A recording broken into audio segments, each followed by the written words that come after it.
Good evening. മാറ്റിനി വെബിനാറിലേക്ക് എല്ലാവർക്കും സ്വാഗതം. ഇന്ന് നമ്മുടെ തോട്ട്സ്, നമ്മുടെ ചിന്തകളെ കുറിച്ചുള്ള ഒരു പഠനമാണ് നമ്മൾ നടത്തുന്നത്. CBT കോഗ്നിറ്റീവ് ബിഹേവിയർ തെറാപ്പി എന്ന് പറയുന്ന ആ തെറാപ്പി ടൂളിന്റെ 3 തലങ്ങൾ: ബിഹേവിയർ, തോട്ട്സ്, ഫീലിങ്സ്. അതിൽ ഇന്ന് നമ്മൾ തോട്ട്സിനെ കുറിച്ചാണ് ചിന്തിക്കുന്നത്. തോട്ട്സിലൂടെ നമ്മൾ എപ്പോഴും ബിഹേവിയറിലെത്തും, ഫീലിങ്സിലെത്തും. കാരണം തോട്ട്സ് നമ്മുടെ മനസ്സിലുണ്ടാകുന്ന അതേ സമയത്ത് തന്നെ നമ്മൾ അറിയാതെ തന്നെ നമ്മൾ അസോസിയേറ്റഡ് ആയിട്ടുള്ള ഫീലിങ്സ് അതിനോട് കൂടി ചേർന്ന് വരും. നമ്മൾ പുറത്ത് കാണിക്കുന്നില്ലെങ്കിൽ പോലും ഇന്റേണൽ ആയിട്ട് ആ ബിഹേവിയറിന്റെ ചേഞ്ചസ് നമ്മൾക്ക് ഉണ്ടാകും. അപ്പൊ അതുകൊണ്ട് തന്നെ ഇത് 3ഉം പരസ്പരം കണക്റ്റഡ് ആണ്, അങ്ങോട്ടും ഇങ്ങോട്ടും മ്യൂച്വലി കമ്മ്യൂണിക്കേറ്റ് ചെയ്യുന്നതാണ്. അപ്പൊ അതുകൊണ്ട് ഇന്ന് നമ്മൾ പ്രധാനമായും തോട്ട്സിനെ കുറിച്ചാണ് ചിന്തിക്കുന്നത്. അപ്പോൾ തോട്ട്സിലൂടെ നമ്മൾ അതിനോട് അസോസിയേറ്റ് വരുന്ന ചില രോഗങ്ങളെ കുറിച്ചും സാധ്യതകളെ കുറിച്ചും ഒക്കെ നമ്മളിന്ന് ചിന്തിക്കുന്നു. നമ്മൾ ആദ്യം ചിന്തിക്കുന്നത് തോട്ട്സിന്റെ തലങ്ങളാണ്. തോട്ട്സിനെ എങ്ങനെയാണ് സാധാരണ ഡിഫൈൻ ചെയ്യുന്നത്? Thoughts R one of the important generators of wellbeing. നമ്മളെല്ലാവരും എപ്പോഴും ആഗ്രഹിക്കുന്നത് വെൽബീയിങ്ങിന് വേണ്ടിയാണ്, സന്തോഷകരമായ ജീവിത അനുഭവം ഉണ്ടാകും. അപ്പൊ അതിനുവേണ്ടി നമുക്ക് ചെയ്യാൻ കഴിയുന്ന ഏറ്റവും പ്രധാനപ്പെട്ട കാര്യം എന്ന് പറയുന്നത് നമ്മുടെ തോട്ട്സിനെ നമ്മൾ നിയന്ത്രിക്കുക. തോട്ട്സ് വേണ്ട എന്ന് വെക്കാൻ നമ്മളെ കൊണ്ട് പറ്റത്തില്ല, പക്ഷെ തീർച്ചയായും നമുക്ക് തോട്ട്സിനെ നിയന്ത്രിക്കാൻ സാധിക്കും. അപ്പൊ നമ്മുടെ വെൽബീയിങ്ങിന്റെ ഏറ്റവും പ്രധാനപ്പെട്ട ഒരു ഫാക്ടർ എന്ന് പറയുന്നത് തോട്ട്സ് ആണ്. And thoughts are just our perceptions that influence reality. നമ്മൾ NLP കുറിച്ചൊക്കെ ക്ലാസ് എടുത്തപ്പോൾ നമ്മൾ പറഞ്ഞു ടെറിട്ടറി എന്നും മാപ്പ് എന്നും പറഞ്ഞു. നമ്മൾ കാണുന്നതെല്ലാം ടെറിട്ടറിയാണ്, ഒറിജിനലാണ്. നമ്മുടെ പഞ്ചേന്ദ്രിയങ്ങൾ കൊണ്ട് കാണുന്ന ഓരോ കാര്യങ്ങളും ടെറിട്ടറിയാണ് നമ്മൾ ടച്ച് ചെയ്യുന്നത്. പക്ഷെ അത് നമ്മുടെ ബ്രെയിനിലേക്ക് എത്തിക്കഴിയുമ്പോൾ അത് മാപ്പായിട്ട് മാറും. സോ മാപ്പായി മാറുക എന്ന് പറയുമ്പോൾ തന്നെ അതിന്റെ പെർസെപ്ഷൻസ് മാത്രമേ ഉള്ളൂ. പലതും നമ്മൾ പറഞ്ഞു, DDR എന്ന ഫിൽറ്ററിനെ കുറിച്ച് പറഞ്ഞിട്ടുണ്ട്. ചിലതൊക്കെ ഡിസ്റ്റോർട്ട് ചെയ്യും, ചിലതൊക്കെ ഡിലീറ്റ് ചെയ്ത് കളയും, ചിലതൊക്കെ ജനറലൈസ് ചെയ്യും. ഇതെല്ലാം നമ്മളുടെ ലിമിറ്റഡ് ബിലീഫിന്റെ തലത്തിൽ നിന്നാണ് ചെയ്യുന്നത്. അതുകൊണ്ട് പലപ്പോഴും റിയാലിറ്റിയുടെ ഒരു പെർസെപ്ഷൻ മാത്രമാണ് നമ്മുടെ തോട്ട്സ് എന്ന് പറയുന്നത്. അതുകൊണ്ട് തന്നെ തോട്ട്സ് എത്രമാത്രം ശരിയാണ്, എത്രമാത്രം നമുക്ക് അംഗീകരിക്കാൻ പറ്റും എന്നുള്ളതിനെ കുറിച്ചൊന്നും വ്യക്തമായൊരു പഠനമില്ല. ഇതെല്ലാം ഇൻഡിവിജ്വലിനെ മനസ്സിലാക്കിക്കൊണ്ട് അല്ലെങ്കിൽ വ്യക്തിപരമായി നമുക്കത് അനലൈസ് ചെയ്യണം. അപ്പൊ ഞാൻ ഇന്ന് ഇവിടെ ഒരു ചിത്രം കാണിച്ചാൽ നമ്മൾ 38 പേര് 38 തരത്തിലായിരിക്കും ചിന്തിക്കുന്നത്. ചുരുക്കം ചിലർ ഏകദേശം ഒക്കെ ഒരുപോലെ ചിന്തിച്ചിരിക്കുക. അപ്പൊ നമ്മുടെ പെർസെപ്ഷൻ ആണ്, ആ പെർസെപ്ഷൻ നമ്മളെ ഇന്റേണൽ ആയിട്ടുള്ള ഒത്തിരി ഘടകങ്ങൾ ആശ്രയിച്ചിരിക്കുന്നു എന്നുള്ളത് തന്നെയാണ് അതിന്റെ പ്രധാനപ്പെട്ട ഒരു കാര്യം. അവിടെ ഇങ്ങനെ പറയാം, one lifetime is not enough to really understand the structure of our thoughts. നമ്മുടെ ദൈനംദിന ജീവിതത്തിൽ നമുക്കുണ്ടാകുന്ന തോട്ട്സ്, ഈ തോട്ട്സ് എല്ലാം നമുക്ക് ഫണ്ടമെന്റൽ ആണ്. വലിയ വ്യത്യാസങ്ങളൊന്നുമില്ല, കാലാകാലമായി വലിയ ചേഞ്ചസ് ഒന്നുമില്ല. അങ്ങനെ ചേഞ്ചസ് ഇല്ലാത്ത ഈ തോട്ട്സിനെ നമുക്കൊന്ന് മനസ്സിലാകണമെങ്കിൽ, നമ്മുടെ ബിഹേവിയർ അല്ലെങ്കിൽ നമ്മുടെ പേഴ്സണാലിറ്റി ട്രൈറ്റ്സിനെ നമുക്കൊന്ന് മനസ്സിലാക്കണമെങ്കിൽ തന്നെ ഈ ലൈഫ് ടൈം പോരാ എന്നാണ് പറയുന്നത്. പലപ്പോഴും സ്വീഡിഷ് മോങ്സ് ഒക്കെ പോയി ടിബറ്റിലൊക്കെ നമ്മൾ ധ്യാനത്തിലിരിക്കുമ്പോൾ അവർ തിരിച്ചറിയുന്നത് തോട്ട്സ് എന്ന് പറയുന്നത് നമുക്ക് നിർവചിക്കാൻ പോലും പറ്റുന്നില്ല. എത്ര പെട്ടെന്നാണ് ഇത് ചേഞ്ച് ചെയ്യുന്നത്. ഒരു ട്രെയിനിന്റെ പുറകിലുള്ള ബോഗികളെ പോലെ ഈ തോട്ട്സ് ഇങ്ങനെ നമ്മളെ ഫോളോ ചെയ്തുകൊണ്ടിരിക്കുക, സിറ്റുവേഷൻ അനുസരിച്ച് മാറിക്കൊണ്ടിരിക്കും. So it marks the height of wellness, at the same time it marks the depth of the depression and anxiety.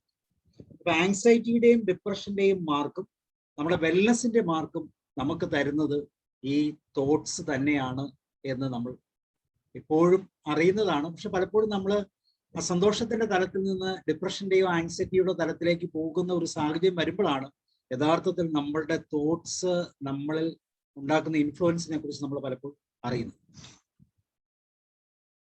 അതുകൊണ്ട് തന്നെ നമുക്ക് ഇങ്ങനെ ചിന്തിച്ചാൽ വളരെ കൃത്യമായിട്ട് മനസ്സിലാക്കാം, നമ്മൾ ഒരു ഹ്യൂമൻ ക്രീച്ചറിന് മാത്രമേ ഈ ഫെസിലിറ്റി ഉള്ളൂ. We are the only creature can think and then develop a stress upon that thoughts. അതും റിപ്പീറ്റഡ്ലി, പല പ്രാവശ്യം റിപ്പീറ്റ് ചെയ്ത് നമ്മൾ തിങ്ക് ചെയ്യുന്ന തോട്ട്സിന്റെ പാക്കറ്റ്സിനെ ബേസ് ചെയ്ത് സ്ട്രെസ് ഡെവലപ്പ് ചെയ്യാനുള്ള കപ്പാസിറ്റി നമുക്ക് മാത്രമേ ഉള്ളൂ. നമ്മുടെ വീട്ടിൽ വളർത്തുന്ന ഒരു പട്ടി കുഞ്ഞിനെ ഒന്ന് ശ്രദ്ധിക്കും. അതിനൊരു ത്രെട്ട് വന്നു കഴിഞ്ഞാൽ ആ മൊമെന്റ് ഓഫ് ത്രെട്ടില് അത് റിയാക്ട് ചെയ്യും തീർച്ചയായും.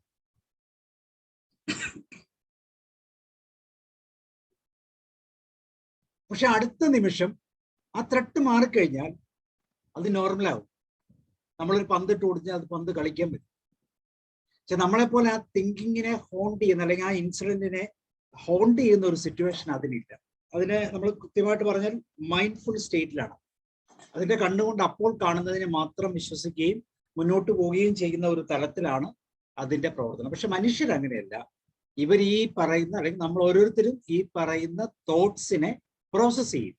എങ്ങനെയാണ് പ്രോസസ് ചെയ്യുന്നത്? സ്ട്രെസ്സിലേക്ക് പ്രോസസ് ചെയ്യും. അപ്പൊ സ്ട്രെസ് ഡെവലപ്പ് ചെയ്യാനുള്ള ഒരു പ്രത്യേക കപ്പാസിറ്റി നമുക്കുണ്ട്. നമ്മുടെ തിങ്കിങ് ബ്രെയിൻ ഉണ്ട്, നമ്മുടെ കോഗ്നേറ്റീവ് എബിലിറ്റിക്ക് ഉണ്ട് എന്നാണ് അത് സൂചിപ്പിക്കുന്നത്. പക്ഷെ മറ്റൊരു ക്രീച്ചറും, ഒരു പക്ഷിയാണെങ്കിലും മൃഗമാണെങ്കിലും ഒന്നും അങ്ങനെ ഒരു തരത്തിലില്ല. അവരെപ്പോഴും മൈൻഡ്ഫുൾനെസ്സിലേക്ക് പെട്ടെന്ന് തിരിച്ചു വരും.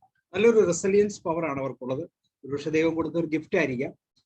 നമ്മളെ സംബന്ധിച്ചോളം നമ്മുടെ റെസിലിയൻസ് പവർ പലപ്പോഴും നമ്മളെ ഈ പറയുന്ന ആങ്സൈറ്റിയിലേക്കോ ഡിപ്രഷനിലേക്കോ കൊണ്ടെത്തിക്കും എന്നുള്ളതാണ് അതിന്റെ ഒരു പ്രത്യേകത. നമ്മൾ പറയുന്ന ഒന്ന് രണ്ട് വാക്കുകൾ ബുദ്ധ പറയുന്നു, അതുപോലെ തന്നെ വില്യം ജെയിംസ്, അതുപോലെ തന്നെ ദീപക് ചോപ്ര, ഇങ്ങനെ പറയുന്നവര് വളരെ ക്രിയേറ്റീവ് ആയിട്ടുള്ള ചില തോട്ട്സ് ആണ്. ബൈബിളും ഖുറാനും ഭഗവത്ഗീതയൊക്കെ എടുത്തു കഴിഞ്ഞാൽ നമുക്ക് ഈ തോട്ട്സ് കാണാൻ സാധിക്കും. All you are is what you have thought about. നിങ്ങൾ എന്താണോ ചിന്തിക്കുന്നത് അതാണ് നിങ്ങൾ എന്നാണ് ബുദ്ധ പറയുന്നത്.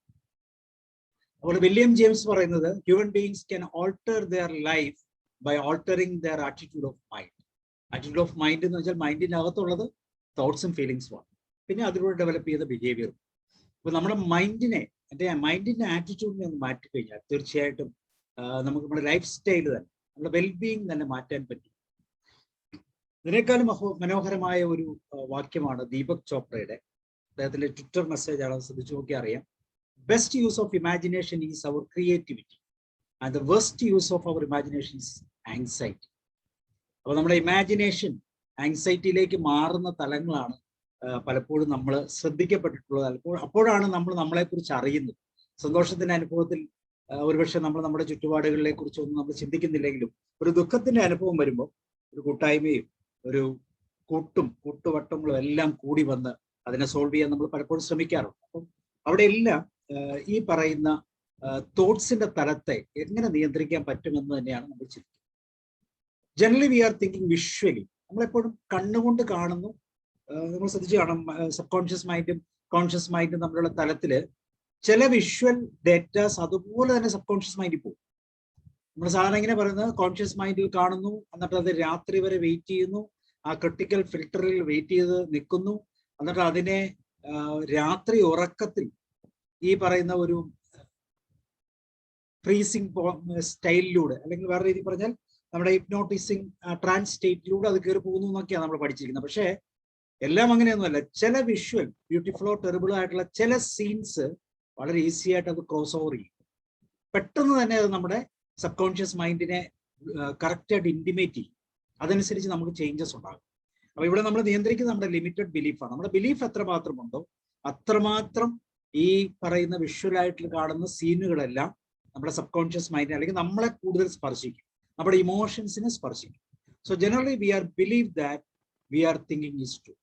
നമ്മുടെ ഏറ്റവും വലിയ പ്രോബ്ലം ഇതാണ്, നമ്മൾ ചിന്തിക്കുന്നത് ശരിയാണ് എന്നുള്ള തോട്ടിലാണ് നമ്മൾ പോകുന്നത്. ഇല്ലെങ്കിൽ നമ്മളല്ല എന്നാണ് പറയുന്നത്. ഇന്നലെ നമ്മുടെ സാറ് പറഞ്ഞതുപോലെ ജാതിയോ മതമോ ഇതൊന്നുമല്ല, പാരമ്പര്യമോ അതുമല്ല. നിങ്ങൾ എന്താണ്, നിങ്ങൾക്ക് എന്താണ് ആവശ്യമുള്ളത്, നിങ്ങളുടെ കോശങ്ങളിൽ എന്താണ് ആവശ്യമുള്ളത് എന്ന് പറയുന്നത് പോലെ നമ്മൾ പെർസീവ് ചെയ്യുന്നതെല്ലാം ശരിയാകണമെന്നില്ല. മിക്കവാറും 90% അല്ല എന്ന് തന്നെയാണ് പിൽക്കാലങ്ങളിൽ നമുക്ക് മനസ്സിലാകും. നമ്മുടെ തന്നെ ബിഹേവിയറിന്റെ പ്രശ്നം കൊണ്ട് നമുക്ക് മനസ്സിലാകുന്നത് നമ്മുടെ തോട്ട്സ് പലപ്പോഴും തെറ്റാണെന്നുള്ളതാണ്. എത്ര തോട്ട്സ് ആണ് ഒരു മനുഷ്യനിൽ ഉണ്ടാകും? ഒരു ദിവസം എത്ര തോട്ട്സ് ഉണ്ടാകും? മുന്നോട്ട് ഇത് പറയാം. എത്ര തോട്ട്സ് ഒരു വ്യക്തിയിൽ ഉണ്ടാകാം? 40,000 to 60,000. യെസ്, തീർച്ചയായും നല്ലൊരു റേറ്റ് ആണ്. നമ്മൾ ചിന്തിക്കാൻ പോലും പറ്റുന്നില്ല. ഒരു ദിവസം 40,000 to 60,000 എന്ന് നമ്മൾ പറയുമ്പോൾ തീർച്ചയായിട്ടും ഒരു മിനിറ്റ് നമ്മൾ നോക്കുവാണെങ്കിൽ ഏകദേശം 35 to 48 തോട്ട്സ് നമ്മുടെ മനസ്സിൽ കൂടെ കടന്നു. ഏകദേശം ഒരു സെക്കൻഡിൽ ഒരു തോട്ട്സ് നമുക്ക് മനസ്സിൽ കൂടെ കടന്നു. പക്ഷെ ഇതിൽ 70 മുതൽ 80% വരെ നെഗറ്റീവാണ്. ഈ നെഗറ്റീവ് തോട്ട്സിനെ നമ്മൾ എന്ത് ചെയ്യണം? തീർച്ചയായിട്ടും മാനേജ് ചെയ്യണം, ഫിൽട്ടർ ചെയ്യണം. അപ്പൊ ഇതിനുള്ള കപ്പാസിറ്റിയാണ് ഒരു മനുഷ്യന്റെ കപ്പാസിറ്റി എന്ന് പറയുന്നത്. അത് തന്നെയാണ് അവിടെ ബുദ്ധയൊക്കെ പറയുന്നത്. ബൈബിളാണെങ്കിലും ബൈബിളും പറയുന്നത് ഇങ്ങനെയുണ്ട്, നിങ്ങളുടെ ഹൃദയം നിറഞ്ഞു കവിയുന്നതാണ് നിങ്ങളുടെ വായി സംസാരിക്കും. ഹൃദയം നിറഞ്ഞു കവിയുക എന്ന് വെച്ചാൽ നമ്മുടെ മനസ്സ്, നമ്മുടെ തോട്ട്സ് ആണ്. തോട്ട്സ് നല്ലതാണെങ്കിൽ നല്ലത് വായിൽ നിന്ന് വരും. അപ്പൊ ഈ നെഗറ്റീവ് തോട്ട്സിനെ വെച്ചാൽ നമ്മൾ 50,000 to 70,000 തോട്ട്സ് ഒരു ദിവസം നമ്മളെ ഹോണ്ട് ചെയ്യുന്നുണ്ടെങ്കിൽ അതിന്റെ 70 മുതൽ 80% വരെ തോട്ട്സ് ഒക്കെ നെഗറ്റീവാണ്, ഫ്രൂട്ട്ഫുൾ അല്ല, നമുക്ക് പ്രയോജനകരമല്ല എന്നർത്ഥം. തോട്ട്സിന് കുഴപ്പമൊന്നുമില്ല, പക്ഷെ അത് പലപ്പോഴും നമ്മുടെ ബോഡിയെ പോലും അഫക്റ്റ് ചെയ്യുന്നു. ആ തോട്ട്സിന്റെ ഇന്റൻസിറ്റി പലപ്പോഴും നമ്മൾ അഫക്റ്റ് ചെയ്യുന്നു എന്നാണ് നമ്മൾ തിരിച്ചറിയുന്നത്. സോ ആ തോട്ട്സ് ആണ് ഇപ്പോഴും മാനേജ് ചെയ്യേണ്ടത്, ഫിൽട്ടർ ചെയ്യേണ്ടത്. ഇവിടെയാണ് CBT എന്നൊക്കെ പറഞ്ഞ തലത്തിലേക്ക് നമ്മൾ കടന്നു പോകുമ്പോൾ നമ്മുടെ കോഗ്നിറ്റീവ് പവർ എത്രമാത്രം നമ്മൾ മിസ്യൂസ് ചെയ്യുന്നു എന്നുള്ളതാണ് നമ്മളവിടെ തിരിച്ചറിയാനുള്ള ഒരു സാഹചര്യമായിട്ടുള്ളത്. എന്താണ് തോട്ട്സ് എന്ന് പറയുന്നത്? തോട്ട്സ് എന്ന് പറയുന്നത് ഒന്നുകിൽ ആസ് സച്ച് അല്ലെങ്കിൽ അത് അസോസിയേറ്റ് ചെയ്യുന്നത് some set of memory set, memorised set of behaviours. Auto piloting മോഡാണ്, നമുക്കറിയില്ല എന്തൊക്കെയാണ് സംഭവിക്കുന്നത്. ചില പ്രത്യേക സാഹചര്യങ്ങൾ നമ്മളിലേക്ക് കൊണ്ടുവരുന്ന ബിഹേവിയർ പലപ്പോഴും ഇതുപോലെ മെമ്മറൈസ്ഡ് സെറ്റ് ഓഫ് ഒരു ഓട്ടോ പൈലറ്റിംഗ് മോഡിലുള്ള അല്ലെങ്കിൽ ഓട്ടോമാറ്റിക്കലി ജനറേറ്റഡ് ആയിട്ടുള്ള ബിഹേവിയർ. ഇമോഷൻ റിയാക്ഷൻസ് ആണ്, അൺകോൺഷ്യസ് ഹാബിറ്റ്സ് ആണ്, ഹാർഡ്വെയർ ആറ്റിറ്റ്യൂഡാണ്. ഹാർഡ്വെയർ എന്ന് വെച്ചാൽ നമുക്കൊരു ന്യൂറൽ പാത്വേ തന്നെ അതിനുവേണ്ടി സൃഷ്ടിക്കപ്പെട്ടിരിക്കും, അതിന്റെ ആറ്റിറ്റ്യൂഡ്സ് ആണ്. Some limited beliefs, perceptions, just as a program running inside the computer. Program എങ്ങനെയാണോ കമ്പ്യൂട്ടറിനെ വർക്ക് ചെയ്യിക്കുന്നത് അതുപോലെ തന്നെ നമ്മുടെ മൈൻഡിനെ നമ്മുടെ ബ്രെയിനിന്റെ സോഫ്റ്റ്വെയർ ആയിട്ട് ഉപയോഗിക്കാൻ നമ്മൾ സൃഷ്ടിക്കുന്ന ചില സാഹചര്യം. ഇതെല്ലാം പ്രോസസ്ഡ് ആണ്, നമ്മൾ അറിഞ്ഞോ അറിയാതെയോ ഇത് ഡെവലപ്പ് ചെയ്തതാണ്. ചിലപ്പോൾ നമ്മുടെ സർവൈവൽ സ്ട്രാറ്റജി ആയിരിക്കാം, ചിലപ്പോൾ നമ്മൾ അറിയാതെ തന്നെ അതൊരു മെത്തേഡായിട്ട് നമ്മൾ യൂസ് ചെയ്യുന്നുണ്ടാകാം. ഈ ഏത് രീതിയിലാണെങ്കിലും ഇങ്ങനെയുള്ള തലത്തിലൂടെ കടന്നു പോകാനുള്ള സാധ്യത വളരെ കൂടുതലാണ്. സോ നമുക്ക് ചെയ്യേണ്ടത് ടെസ്റ്റ് യുവർ തിങ്ക്. നമ്മളുടെ ഓരോരുത്തരുടെയും ചിന്തകളെ നമുക്ക് ടെസ്റ്റ് ചെയ്യാം. എന്ത് ചെയ്യണം? ഒറ്റ കണ്ടീഷനേ ഉള്ളൂ. ഇതാണ് അതിന്റെ easiest rule. Ask for evidence. നമ്മൾ പറയുന്ന ഓരോ കാര്യത്തിന് എവിഡൻസ് നമ്മളോട് തന്നെ ചോദിക്കുക, again again and again, and feel free to reject. നമ്മൾക്ക് റിജക്ട് ചെയ്യാനുള്ള കപ്പാസിറ്റി ഉണ്ടാകുക, നമുക്ക് തിങ്ക് ചെയ്യാനുള്ള പവർ, അത് ടെസ്റ്റ് ചെയ്യാനുള്ള പവർ. ശരിക്കും അതിനെ സ്ക്രൂട്ടനൈസ് ചെയ്യുക. എന്താണ് ചിന്തിച്ചത്? എന്റെ ബിലീഫ് സിസ്റ്റം ശരിയാണോ, അല്ലെങ്കിൽ അതിന്റെ എവിഡൻസ് പ്രൂഫ് ആണോ? നമ്മളെ ഫ്രെയിം ഓഫ് റെഫറൻസ് പറയും. ഞാൻ ചിന്തിക്കുന്നത് നിങ്ങൾക്ക് ഗുണകരമാകണമെന്നില്ല, നിങ്ങൾ ചിന്തിക്കുന്നത് എനിക്ക് ഗുണകരമാകണമെന്നില്ല. അപ്പോൾ നമുക്ക് അവിടെ ഒരു ഫ്രെയിം ഡിഫറൻസ് ഉണ്ട്. ആ ഫ്രെയിം ഡിഫറൻസിൽ നിന്നുകൊണ്ട് എവിഡൻസിന് വേണ്ടി സീക്ക് ചെയ്യുക. Ask for evidence again again and again. So feel free to reject. ഇവിടെയാണ് റിജക്ട് ചെയ്യാനുള്ള തലം. തീർച്ചയായിട്ടും നമ്മൾ അവയർനെസ് തലങ്ങളൊക്കെ അത് തന്നെയാണ്. അവയർനെസ് കൂടുന്തോറും എളുപ്പം റിജക്ട് ചെയ്യാം. ഒരാൾ പറയുന്നത് ശരിയാണെന്ന് മനസ്സിൽ തോന്നിക്കഴിഞ്ഞാൽ റിജക്ട് ചെയ്യാനുള്ള ടെൻഡൻസി കൂടും. പലപ്പോഴും നമ്മുടെ ബോഡി അതിനെ സമ്മതിക്കത്തില്ല, നമ്മുടെ കംഫർട്ട് സോൺ സമ്മതിക്കത്തില്ല, എങ്കിൽ പോലും there is enough chance to reject. അപ്പൊ നമ്മുടെ ഫസ്റ്റ് പ്രോസസ് തന്നെയാണ് test your thinking and ask for evidence. ഈ എവിഡൻസ് ഇമ്പോർട്ടൻ്റ് ആണ്. നമ്മൾ നമ്മളോട് തന്നെയാണ് ചോദിക്കുന്നത്. എവിഡൻസ് വീണ്ടും വീണ്ടും ചോദിച്ച് നമ്മൾ റിജക്ട് ചെയ്യണോ അത് അക്സെപ്റ്റ്. ഇവിടെയാണ് നമ്മൾ അസർട്ടീവ്നെസ് എന്ന് പറയുന്നത്. അസർട്ടീവ്നെസ് വളരെ ഇമ്പോർട്ടൻ്റ് ആയിട്ട് കൂടാണ്. യെസും നോയും പറയാൻ അറിയുക, വേണ്ടത് എടുക്കുകയും അല്ലാത്തത് റിജക്ട് ചെയ്യുകയും ചെയ്യാനുള്ള ഒരു കപ്പാസിറ്റി. സോ ഈ തലമാണ് നമ്മൾ ചെക്ക് ചെയ്യുന്നത്. ഈ പൊതുവെ സൈക്കോളജിസ്റ്റ് പറയുന്നത് negative thinking leads to depression, anxiety, chronic worries, obsessive compulsive disorder. ഇത് തുടക്കമാണെങ്കിൽ ഇത് മാരകമായ പല രോഗങ്ങളിലേക്ക് ഇത് കടന്നു പോകും. ഇതൊക്കെ പ്രിലിമിനറി ആയിട്ടുള്ള ഡിസീസസ് ആണ്. ഡിപ്രഷൻ, ആങ്സൈറ്റി, ഇതാണ് നമ്മൾ എപ്പോഴും കാണുന്നത്. പുറകോട്ട് നോക്കുമ്പോൾ നമുക്ക് ഡിപ്രഷൻ, മുന്നോട്ട് നോക്കുമ്പോൾ ആങ്സൈറ്റി. എന്നാൽ ഇപ്പൊ നോക്കിയാൽ ഒന്നും നമ്മുടെ കയ്യിലില്ലത്. ഇതാണ് നമ്മുടെ അവസ്ഥ. ഇതിനാണ് നമ്മുടെ മൂഡ് എന്ന് നമ്മൾ പറയുന്നത്. അപ്പൊ ഈ ഒരു തലത്തിൽ നിന്നുകൊണ്ട് നമ്മൾ ചിന്തിച്ചു കഴിഞ്ഞാൽ പലപ്പോഴും നമുക്ക് അഡ്വൈസബിൾ അല്ലാത്ത ഒരു തലത്തിലേക്ക് നമ്മൾ കടന്നു പോകുന്നതായിട്ട് നമുക്ക് കാണാൻ സാധിക്കും. അപ്പൊ സൈക്കോളജിസ്റ്റിന്റെ ഈ തലം തന്നെയാണ് നമ്മൾ വീണ്ടും വീണ്ടും ഉപയോഗിക്കുന്നത്. അതിന് നമ്മൾ ഇങ്ങനെയാണ് അതിന്റെ ഓമന പേരിട്ട് വിളിക്കുന്നത്, repeated emotional reactions for an hour or day. ഒരു ദിവസമോ അല്ലെങ്കിൽ കുറച്ച് മണിക്കൂറുകളോ അല്ലെങ്കിൽ 1-2 ദിവസത്തേക്ക് ഉണ്ടാകുന്ന റിപ്പീറ്റഡ് ഇമോഷണൽ റിയാക്ഷൻസ് നമ്മൾ മൂഡ് എന്ന് പറയും. മൂഡ് സ്വിംഗ് എന്നൊക്കെ പറയും. ഇനി അത് ഫീൽ ചെയ്യാണ്, മന്ത്സിലേക്ക് ഫീൽ ചെയ്യാണ്. ഫീലിംഗ് ഫോർ മന്ത്സ് അങ്ങനെയാണെങ്കിൽ നമുക്ക് ടെമ്പർമെന്റ് എന്ന് പറയും. അവിടെ നമുക്ക് ഫ്രിക്ഷൻ ഉണ്ടാകും, നമുക്ക് ചുറ്റുപാടുകൾക്കുണ്ടാകാം. ഒരു ദിവസം നമ്മുടെ മൂടൊന്ന് മാറി എന്ന് വിചാരിച്ച് നമ്മുടെ ചുറ്റുപാടുകളൊന്നും നമ്മളെ ഉപദ്രവിക്കുകയൊന്നുമില്ല. പക്ഷേ ഫോർ ഡേയ്സ് ആൻഡ് മന്ത്സ് ആണെങ്കിൽ പലപ്പോഴും നമുക്കതൊരു പ്രശ്നമായി മാറും. ഫോർ ഇയേഴ്സ് ആണെങ്കിൽ we say such personality tracks. അപ്പൊ മൂഡ് അല്ലെങ്കിൽ ടെമ്പർമെന്റ്, പേഴ്സണാലിറ്റി ട്രൈറ്റ്, ഇതിനൊക്കെ ജനറലൈസ് ചെയ്താൽ നമുക്ക് ബിഹേവിയർ എന്ന് ഒറ്റ വാക്കിൽ പറഞ്ഞാൽ പോലും കുഴപ്പമില്ല. അപ്പൊ ഇവിടെ എല്ലാം നമ്മൾക്ക് പ്രശ്നമുണ്ടാക്കുന്നത് പ്രധാനമായും വിസിബിൾ ആയിട്ടുള്ള രണ്ട് തിങ്കിങ് ഓറിയന്റഡ് ആയിട്ടുള്ള പ്രോബ്ലമാണ്. അതൊന്ന് ആങ്സൈറ്റി, മറ്റേത് ഡിപ്രഷൻ. അപ്പൊ ഈ ആങ്സൈറ്റി ഡിപ്രഷൻ എന്താണ്? ഈ ആങ്സൈറ്റി ആൻഡ് ഡിപ്രഷൻ എന്താണെന്ന് ഡിഫൈൻ ചെയ്യാം? ആർക്കെങ്കിലും അൺമ്യൂട്ട് ചെയ്യാം?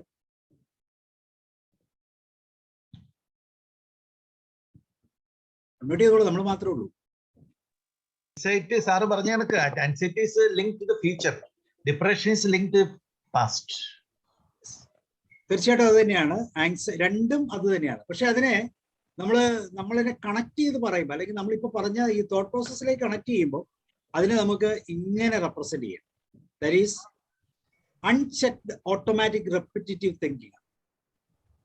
ഒരു കൺട്രോളും ഇല്ല. ഓട്ടോമാറ്റിക് ആണ്, റെപ്പിറ്റേറ്റീവ് ആണ്, അൺചെക്ഡ് ആണ്, നമ്മൾ അറിയുന്നത് പോലുമില്ല. അല്ലെങ്കിൽ ഇത് പറയാം uncontrolled recurrent ruminative and thought package. അപ്പൊ ഇവിടെ തോട്ട്സ് എന്ന് പറയുന്ന തരം തന്നെ. അപ്പോൾ പലപ്പോഴും നമ്മൾ മരുന്ന് കഴിക്കുന്നുണ്ടല്ലോ, ഡിപ്രഷനും ആങ്സൈറ്റിയും വരുന്ന ഉടൻ തന്നെ നമ്മൾ മെഡിക്കേഷനിലേക്ക്. ഒരു CBT തെറാപ്പി ഒന്നും ചെയ്തതായിട്ട് കണ്ടില്ല. കഴിഞ്ഞ ദിവസം എനിക്ക് എൻ്റെ ഒരു അനുഭവം ഉണ്ടായി. ഒരു ഇതുപോലത്തെ ഒരു ആവശ്യത്തിന് വേണ്ടി ഒരു CBT ചോദിച്ചപ്പോഴത്തേക്ക് സത്യം പറഞ്ഞാൽ പേടിച്ചുപോയി. എങ്ങനെ CBT പറ്റും? എന്തോ ഒരു പ്രശ്നമാണെന്ന്. ശരിക്കും തിങ്കിങ് ആണ്, അല്ലെങ്കിൽ തോട്ട് പ്രോസസ്സിനെ പാക്ക് ചെയ്യുന്ന പ്രോസസ് ആണെന്നുള്ള പോലും നമ്മൾ സാധാരണ മനുഷ്യർക്ക് അറിയത്തില്ല. പക്ഷെ അതിന് പകരം അവർക്ക് മെഡിക്കേഷൻ എടുക്കുന്നതിന് ഒരു പരാതിയും. മെഡിക്കേഷൻ എടുക്കുമ്പോൾ ഇപ്പൊ കിട്ടുന്ന ആങ്സൈറ്റി ഡിപ്രഷന്റെ ഒരു 4 times ബിഗർ ആയിട്ടുള്ള അഡീഷണൽ പ്രോബ്ലംസ് ആണ് വരുന്നത് എന്നുള്ളതാണ് സത്യം. പക്ഷെ അവർക്കത് പ്രോബ്ലം ഇല്ല. അപ്പൊ ഇവിടെ എല്ലാം ഇത് തന്നെയാണ്, അൺകൺട്രോൾഡ്. ഇപ്പൊ ഈ അൺകൺട്രോൾഡ് അല്ലെങ്കിൽ ഓട്ടോമാറ്റിക് റെപ്പിറ്റേറ്റീവ് തിങ്കിങ് പാറ്റേണിന് പകരം ഇതിനെ ഡിപ്രസ് ചെയ്യുന്ന ഈ ആന്റി ഡിപ്രസൻസിന്റെ ഇഫക്റ്റും കൂടെ വരുമ്പം നമ്മൾ ടോട്ടലി ഔട്ടായി മാറുന്ന ഒരു അവസ്ഥയിലേക്ക്. ഇപ്പൊ മെഡിക്കേഷന്റെ പവർ. പക്ഷെ ഡോക്ടേഴ്സിനെ സംബന്ധിച്ചോളം മെഡിക്കേഷൻ കൊടുത്തേ പറ്റൂ. കാരണം അവർക്ക് രോഗിയെ അവരുടെ തൊട്ടടുത്ത് പിടിച്ചു വെച്ച് സമാധാനിപ്പിക്കാനൊന്നും സാധിക്കത്തില്ല. അപ്പൊ ഈ ഒരു കാര്യം ചെയ്യേണ്ടത് നമ്മുടെ വീട്ടിലുള്ളവരാണ്. ആർക്കാണോ ഡിപ്രഷൻ ആങ്സൈറ്റി ഉള്ളത് അവരെ കൂടുതൽ ചെക്ക് ചെയ്യുന്ന, ശ്രദ്ധിക്കുന്ന വീട്ടിലുള്ളവർ ശരിക്കും മനസ്സിലാക്കേണ്ട ഒരു തിങ്കിങ് പാറ്റേണിന്റെ സ്റ്റൈലാണ് ശരിക്കും പറഞ്ഞാൽ ഈ ആങ്സൈറ്റിയും ഡിപ്രഷനെ ഒഴിവാക്കാൻ വേണ്ടി നമ്മൾ ഉപയോഗിക്കുന്നത്. ആങ്സൈറ്റിയും ഡിപ്രഷനും എപ്പോഴും കൂട്ടും. പ്രത്യേകിച്ച് മെഡിക്കേഷൻ ഉള്ളവരോട് റിയാക്ട് ചെയ്യുമ്പോൾ പെട്ടെന്ന് സൂക്ഷിച്ചില്ലെങ്കിൽ ഡബിൾ ഇഫക്റ്റിലായിരിക്കും അതിന്റെ റിയാക്ഷൻ വരുന്നത്. അവരത് റിവാർഡ് ചെയ്യും. അങ്ങനെ റിവാർഡ് ചെയ്താൽ പലപ്പോഴും നമ്മൾ പ്രതീക്ഷിക്കാത്ത സാഹചര്യങ്ങളിലേക്ക് കടന്നു പോകും എന്നുള്ളത് തന്നെയാണ് പ്രത്യേകത. ഇനി എന്താണ് ശരിക്കും നെഗറ്റീവ് തോട്ട്സ് എന്ന് പറയുന്നത്? ഇങ്ങനെയാണത് എക്സ്പ്ലെയിൻ ചെയ്തത്. ക്രോണിക് സ്ട്രെസ്സിലേക്കാണ് നമ്മൾ നെഗറ്റീവ് തോട്ട്സ് എത്തുന്നത്. പക്ഷെ നമ്മൾ അറിയത്തില്ല, വളരെ ഗ്രാജുവൽ ആയിട്ടായിരിക്കും ഈ ക്രോണിക് സ്ട്രെസ്സിലേക്ക് നമ്മൾ വരുന്നത്. അത് നമ്മുടെ ഒരു എന്താ പറയുന്ന ഒരു നമ്മുടെ ബോഡിയുടെ ഒരു കണ്ടീഷനിങ് ആയിട്ട് അത് മാറും. ഇതിന്റെ ഒരു മെഷർമെന്റ് ഒന്നും നമുക്ക് തിരിച്ചറിയാൻ പറ്റത്തില്ല. അപ്പൊ ഈ ബോഡി കണ്ടീഷനുകളിൽ നിന്നുകൊണ്ട് ഈ ക്രോണിക് സ്ട്രെസ്സിനെ നമ്മൾ വാല്യുവേറ്റ് ചെയ്യുമ്പോൾ ഉണ്ടാകാവുന്ന പ്രശ്നങ്ങളാണ്. ഒന്ന്, chemical changes depletes beneficial chemicals dopamine and serotonin. ഇപ്പൊ ഡോപ്പമൈൻ, സെറട്ടോണിൻ, അതുപോലെ തന്നെ ഓക്സിറ്റോസിൻ എന്നൊക്കെ പറയുന്ന മൂഡ് മാറ്റുന്ന കെമിക്കൽസ്, ഇത് നമ്മുടെ ബ്രെയിൻ കെമിക്കൽസ് ആണ്. നമ്മളറിയാതെ തന്നെ നമ്മളെ ബാലൻസിൽ നിർത്തുന്ന കെമിക്കൽസ് ആണ് ഡോപ്പമൈനും സെറട്ടോണിനും എല്ലാം. പ്രത്യേകിച്ച് ഡോപ്പമൈൻ ആൻഡ് സെറട്ടോണിൻ. പ്രത്യേകിച്ച് സെറട്ടോണിന് പ്രത്യേകതയുണ്ട്. അത് നമ്മളുടെ കാംനെസ്സിനെ കീപ്പ് ചെയ്യുന്ന, ശാന്തമായി നമ്മളെ ഇരുത്താൻ ശ്രമിക്കുന്നതാണ് സെറട്ടോണിൻ എന്ന് പറയുന്നത്. ഡോപ്പമൈന് പക്ഷേ ഇച്ചിരി ഇല്ല ഇഫക്റ്റ് ഒക്കെ ഉണ്ട്. ഡോപ്പമൈൻ സന്തോഷത്തിന്റെ കാവൽക്കാരനാണ്. സന്തോഷം കൂടുന്നത് പുള്ളി അക്സെപ്റ്റ് ചെയ്യും, ബ്രെയിൻ അത് അക്സെപ്റ്റ് ചെയ്യും. അങ്ങനെയാണ് നമ്മളിപ്പം ഡ്രഗ്സ് അഡിക്ഷൻ നടക്കുമ്പോഴും, അല്ലെങ്കിൽ എന്താ പറയുക ഡ്രിങ്കിങ് ഹാബിറ്റിൽ വരുമ്പോൾ, പുകവലിക്കുമ്പോൾ, ഈവൻ മൊബൈൽ കളിക്കുമ്പോൾ, അല്ലെങ്കിൽ നമുക്ക് ഏറ്റവും പാഷനേറ്റ് ഉള്ള എന്ത് ആക്ടിവിറ്റിയിലേക്ക് ചെന്നാലും ഡോപ്പമൈൻ സഫീഷ്യന്റ് ആയിട്ട് കൊടുത്തുകൊണ്ടിരിക്കും. അത് ബ്രെയിനിനും ഇഷ്ടമാണ്. കാരണം ബ്രെയിനിന്റെ ഏറ്റവും ഇഷ്ട ഭക്ഷണം തന്നെ ഡോപ്പമൈൻ തന്നെയാണ്. ഈ ഡോപ്പമൈനും സെറട്ടോണിനും ഒരുപോലെ ഡിപ്ലീറ്റ് ചെയ്ത് കളയും. എന്തിനാണ്? സ്ട്രെസ്സിന്. സ്ട്രെസ് ഉണ്ടാകുമ്പോൾ നമുക്കറിയാം, ഞാൻ നേരത്തെ പറഞ്ഞപ്പോഴാണ്, സ്ട്രെസ് ഉണ്ടാകുമ്പോൾ കോർട്ടിസോൾ ഉണ്ടാവും, അല്ലെങ്കിൽ നെഫ്രോ ഹൈഡ്രേറ്റ് ഉണ്ടാവും. ഇതുണ്ടായി കഴിഞ്ഞാൽ നോർ അഡ്രിനാലിൻ ഉണ്ടാവും. ഇത് രണ്ടും ഉണ്ടായി കഴിഞ്ഞാൽ നാച്ചുറലി ഡോപ്പമൈനും സെറട്ടോണിനും കുറയും. സെറട്ടോണിൻ കുറഞ്ഞാൽ നമ്മുടെ ശാന്തത പോകും, ഡോപ്പമൈൻ കുറഞ്ഞാൽ നമ്മുടെ സന്തോഷവും നഷ്ടപ്പെടും. അപ്പൊ ടോട്ടലി നമ്മൾ ശരിക്കും പറയുന്നത് ഡിപ്രസ്ഡ് ആണെന്ന് പറയും, അല്ലെങ്കിൽ നമ്മൾ പറയും എന്താ പറയുന്നത് ആങ്സൈറ്റിയിലാണ്. ഇത് ശരിക്കും സംഭവിക്കുന്നത് it slow down BDNF, brain derivative neurotrophic factor. നമ്മുടെ ബ്രെയിനിന്റെ പുതിയ സെൽസിന് ഡെവലപ്പ് ചെയ്യുന്ന അല്ലെങ്കിൽ ന്യൂ സെൽസ് ഫോർമേഷൻ, ന്യൂറോപ്ലാസ്റ്റിസിറ്റിയെ സഹായിക്കുന്ന, ബ്രെയിൻ റീവയറിങ്ങിനെ സഹായിക്കുന്ന ഒരു പ്രോട്ടീനാണ്. ഈ പ്രോട്ടീൻ ഇപ്പൊ നമ്മുടെ ഡോപ്പമൈനിന്റെ കൂടുതലും പ്രോട്ടീനാണ്. നമ്മൾ MRI സ്കാൻ ചെയ്ത് നോക്കിക്കഴിഞ്ഞാൽ ഗ്രേ മാറ്ററിന്റെ ഒരു പ്രോട്ടീന്റെ കണ്ടന്റ് കാണും. ആ ഗ്രേ മാറ്റർ പ്രോട്ടീൻ കണ്ടന്റ് മനസ്സിലായി ഡോപ്പമൈന്റെ അളവ് കൂടുതലാണ്. അളവ് കൂടി കഴിഞ്ഞാൽ അവന് അഡിക്ഷൻ ആണെന്ന് അറിയാം. എത്രമാത്രം അഡിക്റ്റ് ആണോ എന്ന് അറിയാൻ വേണ്ടി നമ്മൾ പതുക്കെ ഒരു MRI ഒക്കെ ചെയ്ത് നോക്കിയാൽ അറിയാം. ഏതൊരു കാര്യത്തിലെ MRI ഒരുപോലെ തന്നെ ഇരിക്കും അഡിക്ഷനിൽ. ഇവിടെ സംഭവിക്കുന്നത് ഡോപ്പമൈൻ കുറയ്ക്കുന്നു, സെറട്ടോണിൻ കുറയ്ക്കുന്നു. അതേസമയം സെൽസിന്റെ ഈ പ്രോട്ടീൻ, ഈ സെൽസിനെ ഫോർമാറ്റ് ചെയ്യുന്ന പ്രോട്ടീൻ, ശരിക്കും പറയാൻ സെല്ലിനെ ഉണ്ടാക്കുന്ന പ്രോട്ടീൻ ശരിക്കും സെല്ലിനെ നശിപ്പിക്കുന്ന തരത്തിൽ, ഡെഡ് ആക്കുന്ന തരത്തിലേക്ക് മാറും. സോ ഈ BDNF എന്ന് പറയുന്ന ഈ പ്രോസസ്സിനെ സ്ലോ ഡൗൺ ചെയ്യും. അതിന്റെ ഒരു ടെക്നിക്കൽ വ്യൂ ആണിത്, കാണാമെന്ന് തോന്നുന്നു. 3 തലങ്ങളിലൂടെയാണ് ഈ BDNF കുറയുന്നത്. ഒന്ന് മെഡിക്കേഷൻ, മരുന്ന് കഴിച്ചാൽ പെട്ടെന്ന് കുറയും. സ്ട്രെസ് വന്നാൽ കുറയും. പ്രായമായാലും കുറയും. അതുകൊണ്ടാണ് പലപ്പോഴും നമ്മൾ പ്രായമായ നമ്മളോട് തമാശയെന്ന് പറഞ്ഞാൽ നമുക്കത്ര ഉൾക്കൊള്ളാൻ പറ്റാത്തത്. കാരണം നമ്മുടെ ഡോപ്പമൈൻ്റെ പവർ കുറയും. അപ്പൊ നമ്മൾ പറയുന്നത് തമാശയാണോ എന്ന് പോലും തിരിച്ചറിയാൻ പറ്റാത്ത രീതിയിൽ നമ്മൾ കൺഫ്യൂസ്ഡ് ആയി.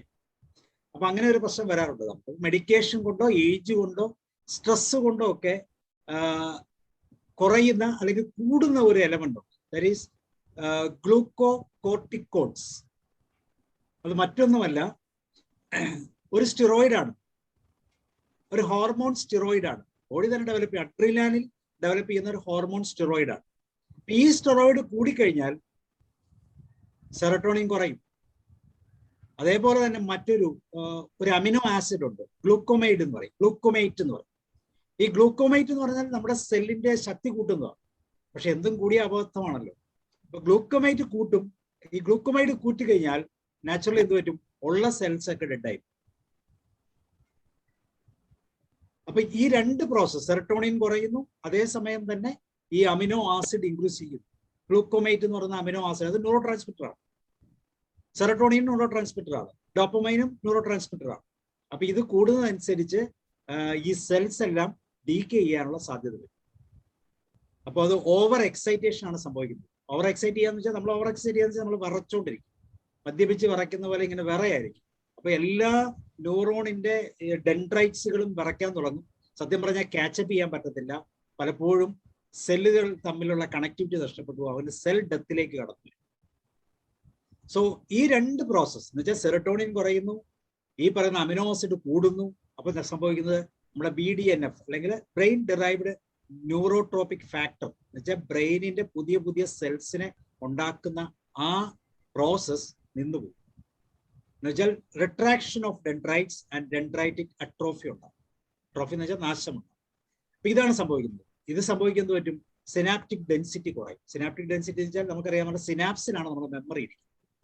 നമ്മുടെ ലേണിംഗ് ആൻഡ് മെമ്മറി, അതുപോലെ തന്നെ ആങ്സൈറ്റിയുടെ തലം, ഡിപ്രഷന്റെ തലം. സിനാപ്റ്റിക് ഡെൻസിറ്റി കുറഞ്ഞു കഴിഞ്ഞാൽ ലേണിംഗ് ആൻഡ് മെമ്മറിയുടെ തലം പോയി. ലേണിംഗ് പോയി കഴിഞ്ഞാൽ നമ്മൾ പറഞ്ഞ പ്രശ്നമായി, മെമ്മറി നഷ്ടപ്പെട്ടു, ഓർമ്മയില്ല. അൽഷിമേഴ്സ് ഒക്കെ ഈ ഒരു തലത്തിലൂടെയാണ് കടന്നു വരുന്നത്. ആങ്സൈറ്റി കൂടുന്നു, ഡിപ്രഷൻ കൂടുന്നു. മറ്റൊന്നുമല്ല, സിനാപ്റ്റിക് കണക്ടിവിറ്റി ഇല്ല. നമ്മൾ ചോദിക്കുന്ന അല്ലെങ്കിൽ നമ്മുടെ ബ്രെയിൻ ചോദിക്കുന്ന ചോദ്യങ്ങൾക്കൊന്നും ഉത്തരം നമ്മുടെ ന്യൂറോ സെൽസിന് കൊടുക്കാൻ പറ്റുന്നില്ല. അപ്പൊ കൺഫ്യൂഷനായി, ചോദ്യങ്ങൾക്ക് ഉത്തരമില്ല, മെമ്മറി ഇല്ല എന്ന് പറയും. നമ്മൾ ഈ മെഡിക്കേഷനിലേക്ക് പോകുമ്പോഴും അത് തന്നെയാണ് സംഭവിക്കുന്നത്. മെമ്മറി ഇല്ല. സ്ട്രെസ് വന്നാലും മെമ്മറി ഇല്ല, പ്രായമായാലും മെമ്മറി ഇല്ല, മരുന്ന് കഴിച്ചാലും അതും തന്നെ. അപ്പൊ ഇതെല്ലാം ഒരേ തൂവൽ പക്ഷികളാണ്. എല്ലാത്തിന്റെ ഇഫക്റ്റ് ഒന്ന് തന്നെയാണ്, സിനാപ്റ്റിക് ഡെൻസിറ്റി കുറയും. പക്ഷെ ഇതിന്റെ ഏറ്റവും രസകരമായ ഒരു ഭാഗം എന്ന് പറയുന്നത്, സിനാപ്റ്റിക് ഡെൻസിറ്റി കുറഞ്ഞാലും അവിടെ MRIയുടെ ഫംഗ്ഷൻ MRIയോ അല്ലെങ്കിൽ MRIയോ എടുത്ത് നോക്കിക്കഴിഞ്ഞാൽ അതിന് ഞാൻ ആദ്യം പറഞ്ഞു, ഗ്രേ മാറ്ററിന്റെ white matter and grey matter എന്ന് പറഞ്ഞാൽ 2 ഏരിയകളുണ്ട് നമ്മുടെ ബ്രെയിനിന്റെ ഇൻസൈഡിൽ. അതിൽ ഗ്രേ മാറ്ററിന്റെ ആ ഡെൻസിറ്റി വേരിയേഷൻ നമുക്ക് കറക്റ്റ് ആയിട്ട് കാണാൻ സാധിക്കും. Over thinking methods, modalities, submodalities, patterns, perceived, ഇതെല്ലാം നമ്മുടെ ബ്രെയിൻ പ്ലാസ്റ്റിസിറ്റിയെ, ബ്രെയിൻ റീവയറിങ്ങിനെ എഫക്റ്റ് ചെയ്യും. അപ്പൊ നമ്മൾ അറിയാതെ തന്നെ നമ്മൾ സ്വയം ഡിറ്റീരിയറേറ്റ് ചെയ്ത് പോകുന്ന ഒരു തലമാണ്. നമ്മൾ പറഞ്ഞതാണ്, ഈ ക്രോണിക് സ്ട്രെസ്സിലേക്ക് വരുമ്പോൾ ഡെൻഡ്രൈറ്റ് അട്രോഫി ഉണ്ടാകും, സ്പൈൻ ലോസ് ഉണ്ടാകും, കണക്ടിവിറ്റി ലോസ് ആകും. ഇത്രമാത്രം ചിന്തിച്ചാൽ മതി. ഡെൻഡ്രൈറ്റ് തമ്മിൽ അല്ലെങ്കിൽ ന്യൂറോൺസ് തമ്മിൽ കണക്ട് ചെയ്യുന്ന ആ കണക്ടിവിറ്റി ലോസ് ആകും. ഹിപ്പോ ക്യാമ്പസും പ്രീ ഫ്രണ്ടൽ കോർട്ടക്സിലും എല്ലാം ശരിക്കും പറഞ്ഞാൽ തല ചൂടാവും. ശ്രദ്ധിച്ചു നോക്കിയോ, നമ്മളുടെ ആരുടെ എന്തെങ്കിലും ഒരു കാര്യം പഠിക്കും, ഇന്നിപ്പോ ഒരു ക്ലാസ് എടുക്കണമെന്ന് പറഞ്ഞാൽ അത് കമ്പൽസറി ആയിട്ട് 7 മണിക്ക് ക്ലാസ് എടുക്കണമെന്ന് പറഞ്ഞാൽ നിങ്ങളുടെ ആരുടെയും തല ചൂടാകുന്നുണ്ടോ? തല ചൂടാകുന്നുണ്ടെങ്കിൽ അതിന്റെ അർത്ഥം വേറെ ഒന്നുമല്ല, ഇതാണ് പ്രശ്നം, നമ്മുടെ ഡെൻഡ്രൈറ്റിന്റെ ലോസ് ആണ്.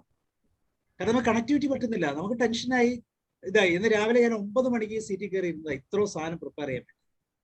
ഇതിന് കോൺഫിഡൻസ് ഉള്ളത് കൊണ്ട് എനിക്ക് പ്രശ്നം ഉണ്ടായില്ല. പക്ഷേ ഞാൻ എഴുന്നേറ്റില്ല, ഉച്ചയ്ക്ക് ചോറിനായി 1 മണിക്കൂർ എഴുന്നേറ്റേ ഉള്ളൂ. എന്നിട്ട് എനിക്ക് എന്റെ സാറ്റിസ്ഫാക്ഷനിൽ എത്താൻ പറ്റിയില്ല. അപ്പൊ ഇന്ന് ചിന്തിച്ചു നോക്കണം, അത്രമാത്രം. പക്ഷെ അതേസമയം എനിക്ക് അറിയാൻ പാടില്ലാത്ത ഒരു ടോപ്പിക്കിനെ കുറിച്ച് ക്ലാസ് എടുക്കാൻ പറഞ്ഞാൽ അപ്പൊ എന്റെ ഈ പ്രീ ഫ്രണ്ടൽ കോർട്ടക്സിനകത്ത് നല്ല അപ്പം ചൂടാനുള്ള ചൂടുക. അപ്പൊ ഈ ചൂട് എന്ന് പറയുന്നതാണ് നമ്മളുടെ ബ്രെയിനിന്റെ decay.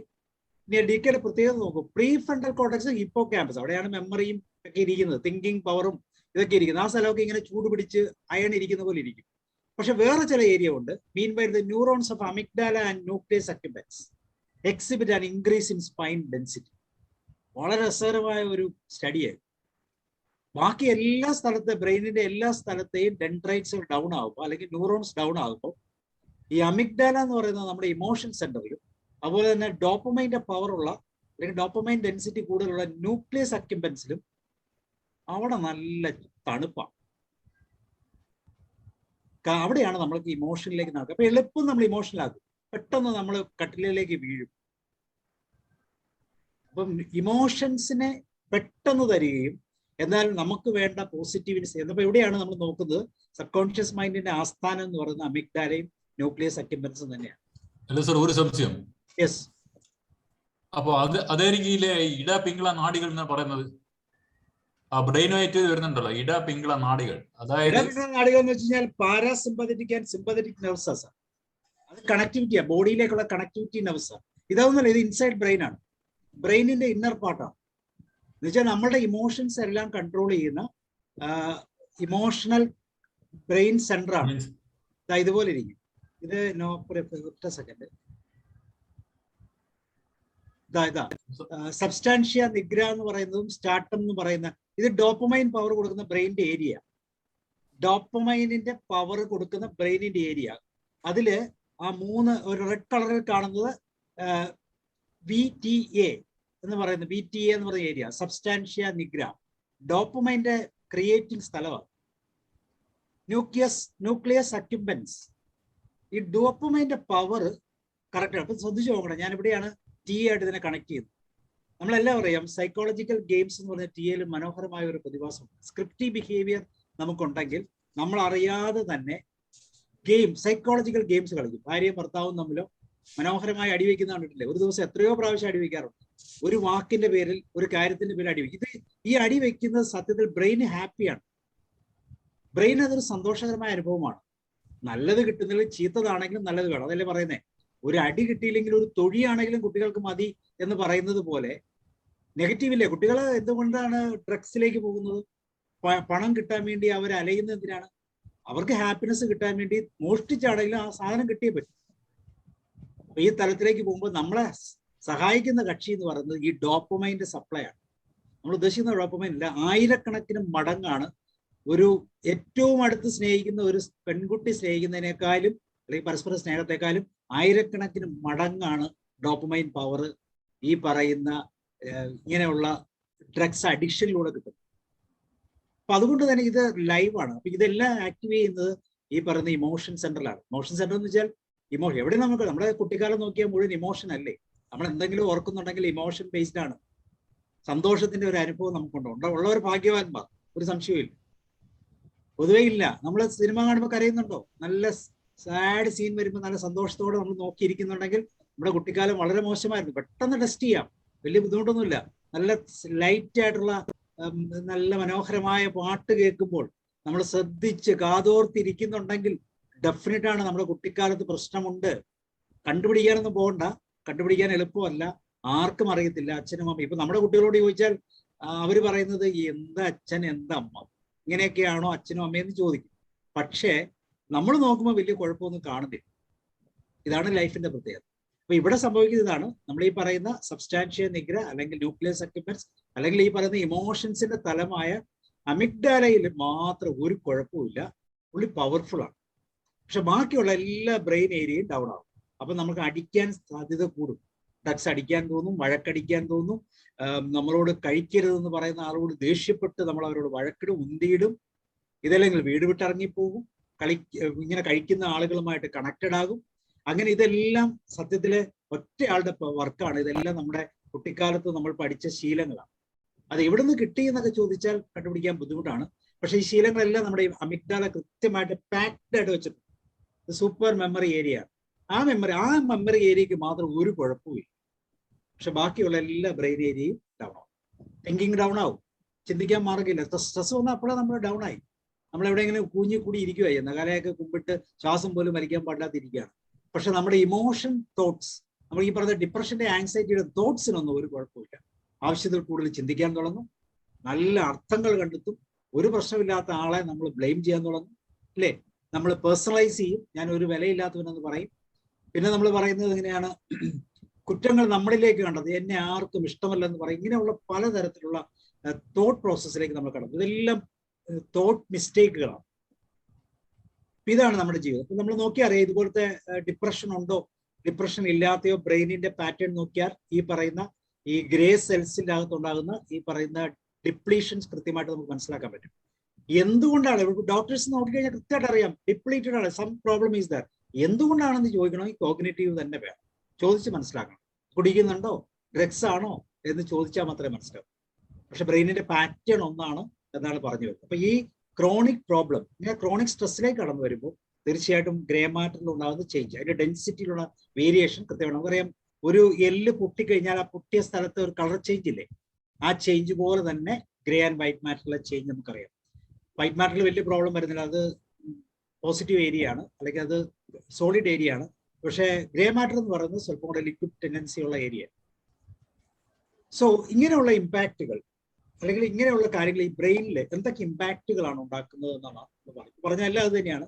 So the more we worry, anxious and depressed, more cells created in a distorted pattern. Distorted ഒന്നുമല്ല, സെൽസ് എല്ലാം ഡെഡ് ആവും, dead type. And it leads the client to fear centre. മറ്റൊരു തലമാണ് ഫിയർ സെന്ററിലേക്കാണ്. ഫിയർ സെന്റർ എന്ന് വെച്ചാൽ fear സോണാണ്.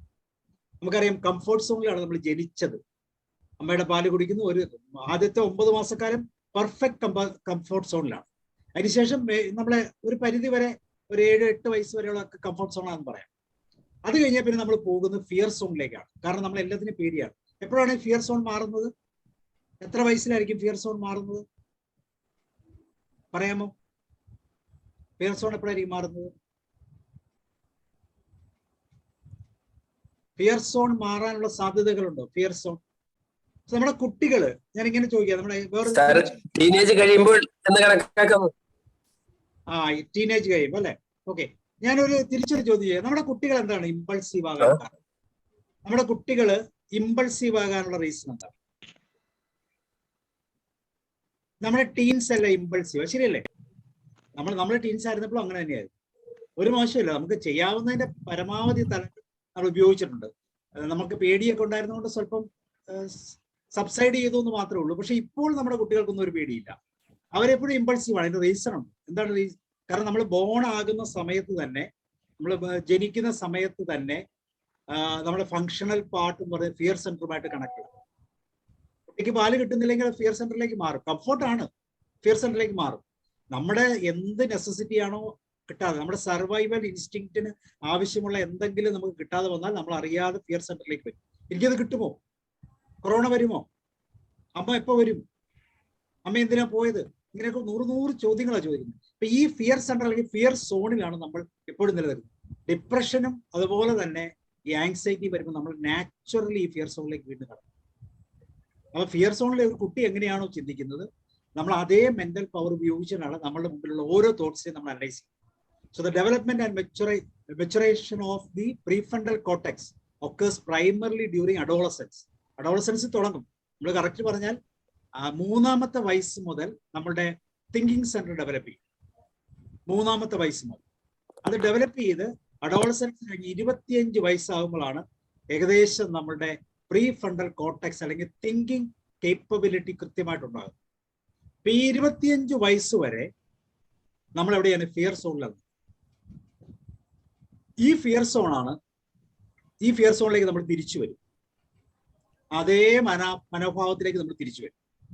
അതുകൊണ്ടാണ് നമ്മൾ കല്യാണമൊക്കെ കഴിച്ചാൽ ഇവനൊക്കെ ഒരു പക്വതയാവുള്ളൂ എന്ന് പലപ്പോഴും നമ്മളെ പറഞ്ഞ് പിടിച്ച് കെട്ടിക്കാൻ ശ്രമിക്കുന്നത്. അതുകൊണ്ടാണ് കൂടുതൽ, കാരണം ആ ഒരു എക്സ്പീരിയൻസ് എന്ന് പറഞ്ഞാൽ അത്ര ഫണ്ടമെന്റൽ എക്സ്പീരിയൻസാണ്. ആ എക്സ്പീരിയൻസ് കൂടെ കഴിഞ്ഞാൽ മാത്രമേ ഒരാൾ മെച്ചുവർ ആകും. ആ മെച്ചുവർ ആകുന്ന തരത്തിലേക്ക് വരാൻ വേണ്ടി, അല്ലെങ്കിൽ നമ്മളുടെ ഈ പറയുന്ന പ്രീ ഫ്രണ്ടൽ കോർട്ടക്സിന്റെ തിങ്കിങ് എബിലിറ്റി, ആ കോഗ്നേറ്റീവ് പവർ പൂർണ്ണമായിട്ട് കിട്ടണമെങ്കിൽ ഏകദേശം 25 വയസ്സ് വരെ. പക്ഷെ ഇന്നത്തെ കുട്ടികൾക്ക് 25 വയസ്സിലും ആകത്തില്ല. അതിന് കാരണം നമ്മൾ ഓവർ പ്രൊട്ടക്റ്റീവ് ആണ്. അവർ സ്വന്തമായിട്ട് ഒന്നും ചെയ്യാൻ അവരെ അനുവദിക്കുന്നു, അല്ലേ? ഒന്നും വിടാൻ സമ്മതിക്കില്ല, അവർ കടയിൽ പോകാൻ സമ്മതിക്കില്ല. അപ്പൊ നാച്ചുറൽ എന്ത് വരും? അവരുടെ തിങ്കിങ് സെന്റർ വീണ്ടും ഡെവലപ്പ് ചെയ്യാൻ വേണ്ടി വെയിറ്റ് ചെയ്യാണ്. അപ്പൊ ഇങ്ങനെ ഒരു സിസ്റ്റത്തിലേക്ക് വരുമ്പോൾ നാച്ചുറലി ഈ ഒരു ഡിപ്രസീവ് അല്ലെങ്കിൽ ഈ പറയുന്ന ആങ്ഷ്യസ് സിറ്റുവേഷനിലേക്ക് വരുമ്പോൾ അവരുടെ ഈ ഏരിയ അല്ലെങ്കിൽ ഈ പറയുന്ന ഏരിയ പലപ്പോഴും ഡിപ്രസ്ഡ് ആയിട്ട് മാറും. ഇനി നമുക്ക് ആ ഒരു സെന്ററിനെ ഒന്ന് ക്ലോസ്ലി വാച്ച് ചെയ്യാം. ശ്രദ്ധിച്ചു നോക്കി അറിയാം, നമുക്ക് ഇത്രയും സോണുകളാണുള്ളത്. Comfort zone.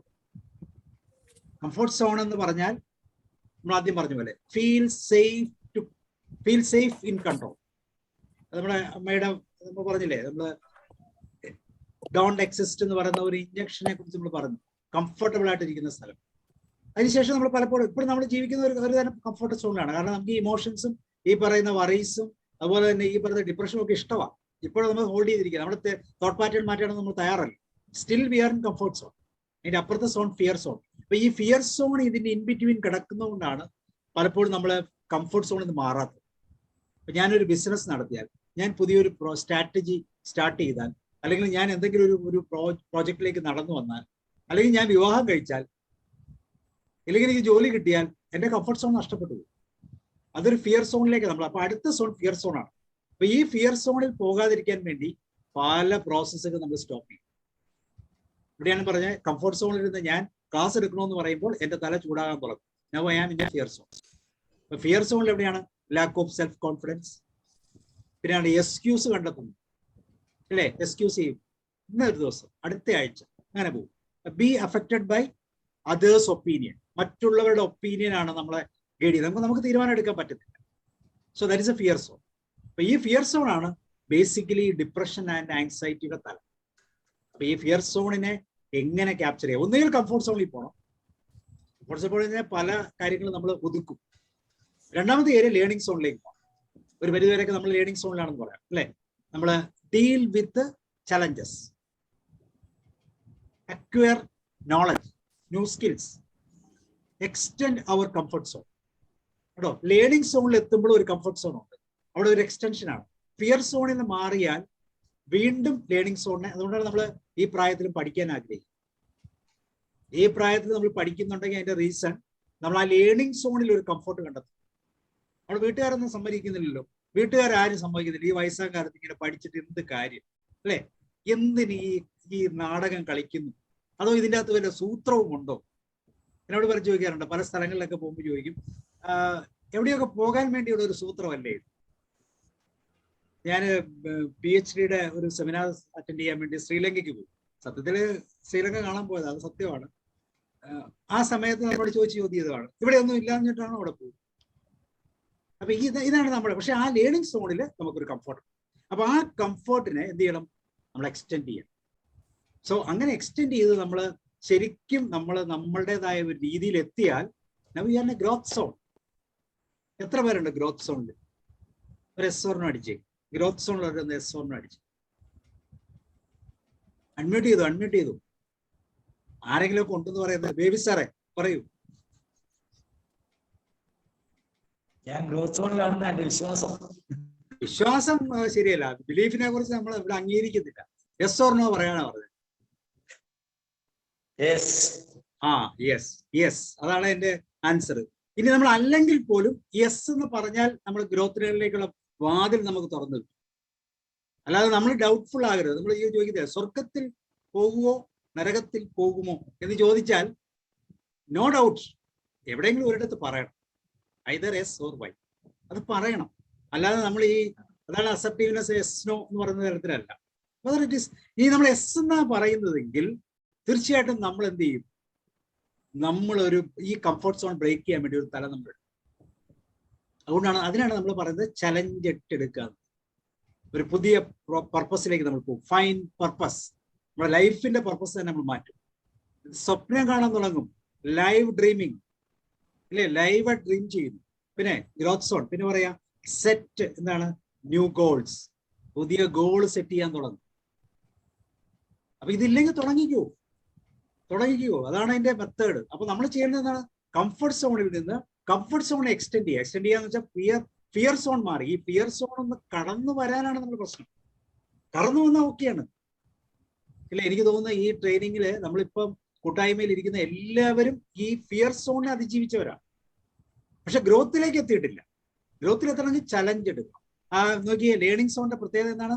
Deal with challenges and problems. അപ്പൊ ചലഞ്ചിനെയും പ്രോബ്ലത്തെയും ഓവർകം ചെയ്യാനുള്ള ഒരു കോൺഫിഡൻസ് വേണം. ആ കോൺഫിഡൻസിൽ എത്തിക്കഴിഞ്ഞാൽ നമ്മൾ ഗ്രോത്തിൽ എത്തിക്കഴിയും, ഒരു സംശയവും. അപ്പൊ ഈ ഗ്രോത്തിനെ എത്തിക്കാൻ നമ്മളൊന്നും എത്തിയില്ലെങ്കിലും നമ്മുടെ ജനറേഷനെ കൊണ്ടെത്തിക്കും. നമ്മളെത്തണ്ട പോട്ടെ, നമ്മുടെ സമയമൊക്കെ കഴിഞ്ഞു. ഏത് സമയത്താ പോകുന്നതെന്ന് അറിയത്തില്ല. കൊറോണ വന്നിട്ട് നമ്മൾ പോയില്ല. അപ്പൊ അങ്ങനെയാണെങ്കിൽ നമ്മൾ അതിനെക്കുറിച്ച് നോക്കണ്ട. പക്ഷേ നമുക്ക് ചെയ്യാൻ പറ്റുന്ന ഒരു കാര്യമുണ്ട്. അതെന്താണ്? നമ്മുടെ ജനറേഷനെ നമ്മൾ എത്തിക്കണം. അപ്പൊ ജനറേഷനെ എത്തിക്കണമെങ്കിൽ കുറെ സ്റ്റെപ്പുകൾ നമ്മൾ ചെയ്തേ പറ്റും. അപ്പൊ ആദ്യം നമ്മൾ ഇത് കടന്നു എന്ന് നമ്മൾ കാണിച്ചു കൊടുക്കണം. കുട്ടികൾ നമ്മൾ ചെയ്യുന്നത് കണ്ടാണ് പഠിക്കുന്നത്. ഈ പ്രായത്തിൽ ഈ അപ്പൻ ഇത്രക്ക് ഭ്രാന്താണോ എന്ന് ചോദിച്ചിട്ടുണ്ടെങ്കിൽ നമ്മൾ കംഫർട്ട് സോൺ അത് കവർ ചെയ്തു, ഒരു സംശയമില്ല. നമ്മൾ ഗ്രോത്ത് സോണിൽ എത്തിക്കഴിഞ്ഞു, അല്ലെങ്കിൽ നമ്മൾ ലേണിംഗ് സോണിന്റെ തലത്തിൽ എത്തിക്കഴിഞ്ഞു. അപ്പൊ ഈ ഒരു തലത്തിലേക്ക് എത്താൻ നമ്മൾ ആദ്യം ഒരു സ്റ്റെപ്പ് വെച്ച് കൊടുക്കണം. ഈ സ്റ്റെപ്പ് വെച്ച് കൊടുത്താൽ മാത്രമേ കുട്ടികൾ അത് കണ്ടുവയ്ക്കാൻ ശ്രമിക്കത്തുള്ളൂ. അപ്പം വളരെ രസകരമായ ടോപ്പിക്കാണ് comfort zone, fear zone, learning zone, growth zone. അപ്പൊ ആരൊക്കെ ഈ പറയുന്ന തലത്തിലുണ്ടോ, ഏത് ഡിപ്രഷൻ ആൻഡ് നമ്മൾ ആങ്സൈറ്റിയുടെ തലത്തിലുണ്ടോ, അവരെല്ലാം ഫിയർ സോണിലാണ്. അതിനെ അതിജീവിക്കാൻ മരുന്നാണ് കഴിക്കുന്നത്. മരുന്ന് കഴിച്ചാൽ അവരവിടെ പോകും, അവരൊരിക്കലും ലേണിംഗ് സോണിൽ പോകത്തില്ല. സോ അതാണ് കോഗ്നിറ്റീവ് ബിഹേവിയർ തെറാപ്പിയുടെ പ്രത്യേകത. CBT. നമുക്ക് ബുദ്ധിയുള്ള ആർക്ക് ഇത് ചെയ്യാം, ആർക്ക് ഇത് പറഞ്ഞു കൊടുക്കാം. ബുദ്ധിയൊന്നും വേണമെന്നില്ല, നമുക്ക് സംസാരിക്കാൻ ശക്തി ഉണ്ടെങ്കിൽ അത് ഈസി ആയിട്ട് നമുക്ക് പ്രകടിപ്പിക്കാൻ സാധിക്കും. സോ നമ്മളുടെ തലം ലേണിംഗ് ആൻഡ് ഗ്രോത്ത്. നമ്മൾ ലേണിംഗിലാണെങ്കിൽ ഗ്രോത്ത് ആണ്, കാരണം വി ഹാവ് അച്ചീവ്മെന്റ്സ് ഉണ്ടെങ്കിൽ നമ്മൾ ഡെഫിനറ്റ് ആയിട്ടും ഗ്രോത്ത് സോൺ. അപ്പൊ ഇതാണ് കോഗ്നിറ്റീവ് ബിഹേവിയർ തെറാപ്പിയുടെ ആദ്യത്തെ തലം എന്ന് പറയുന്നത്. തോട്ട് പ്രോസസ്സിലൂടെ, ലേണിംഗിലൂടെ. ലേണിംഗ് എന്ന് വെച്ചാൽ that is nothing but new thoughts, പുതിയ തോട്ട്സ്. ആർക്കെങ്കിലുമൊക്കെ അക്ഷിമേഴ്സ് തോന്നുന്നുണ്ടോ? ആർക്കെങ്കിലുമൊക്കെ പ്രോബ്ലം തോന്നുന്നുണ്ടോ? തീർച്ചയായിട്ടും പഠനം തുടങ്ങിക്കോളൂ. പ്രായമാകുമ്പോൾ പഠിച്ചു കഴിഞ്ഞാൽ ഒന്നുമില്ലെങ്കിലും നമ്മുടെ മക്കളെങ്കിലും നമ്മളെ കൊണ്ട് ബുദ്ധിമുട്ടില്ലാതെ അവർ ജീവിച്ചോളൂ. സോ ഇതാണ് നമ്മളുടെ ഇപ്പോഴത്തെ തലം. അപ്പൊ അതിനെ നമ്മൾ ഇമ്പ്രൂവ് ചെയ്യാം. സോ ഞാൻ ആദ്യം പറഞ്ഞു നമ്മുടെ ടീൻസ്. അപ്പൊ നമ്മളെ ടീൻസ് ഇമ്പൾസീവ് ആകാനുള്ള കാരണം അവർ ഇപ്പോൾ നിൽക്കുന്നത് ഈ പറയുന്ന ഫിയർ സോണിലാണ്. ഈ ഫിയർ സോണിൽ നമ്മൾ എന്ത് ചെയ്യണം? അവരെ ഓവർകം ചെയ്യണം, അവരെ നീന്തി അപ്പുറത്ത് കടത്തണമെങ്കിൽ ആ പവർ നമ്മൾ എടുക്കണം. അവരെ ഫ്രീ ആയിട്ട് വിടണം. അവരുടെ തോട്ട്സിന് കൂടുതൽ അഡ്വാൻറ്റേജ് കൊടുക്കണം, കൂടുതൽ തലങ്ങളിലേക്ക് അതിനെ ലിഫ്റ്റ് ചെയ്യണം. സോ അതിനുള്ള ചില തലങ്ങളാണ് ഇവിടെ പറയുന്നത്. ഒന്ന് right doing and wrong doing. നമ്മൾ ആദ്യം അറിയണം right doing and wrong doing. ചെയ്യാന്ന് വെച്ചാൽ തിങ്കിങ്ങിലൂടെയാണ് ചെയ്യുന്നത്. തിങ്കിങ് എന്ന് പറയുന്ന തലവും ഫീലിംഗ് എന്ന് പറയുന്ന തലവും ഈ സംതിങ്ങിന്റെ ആണ്.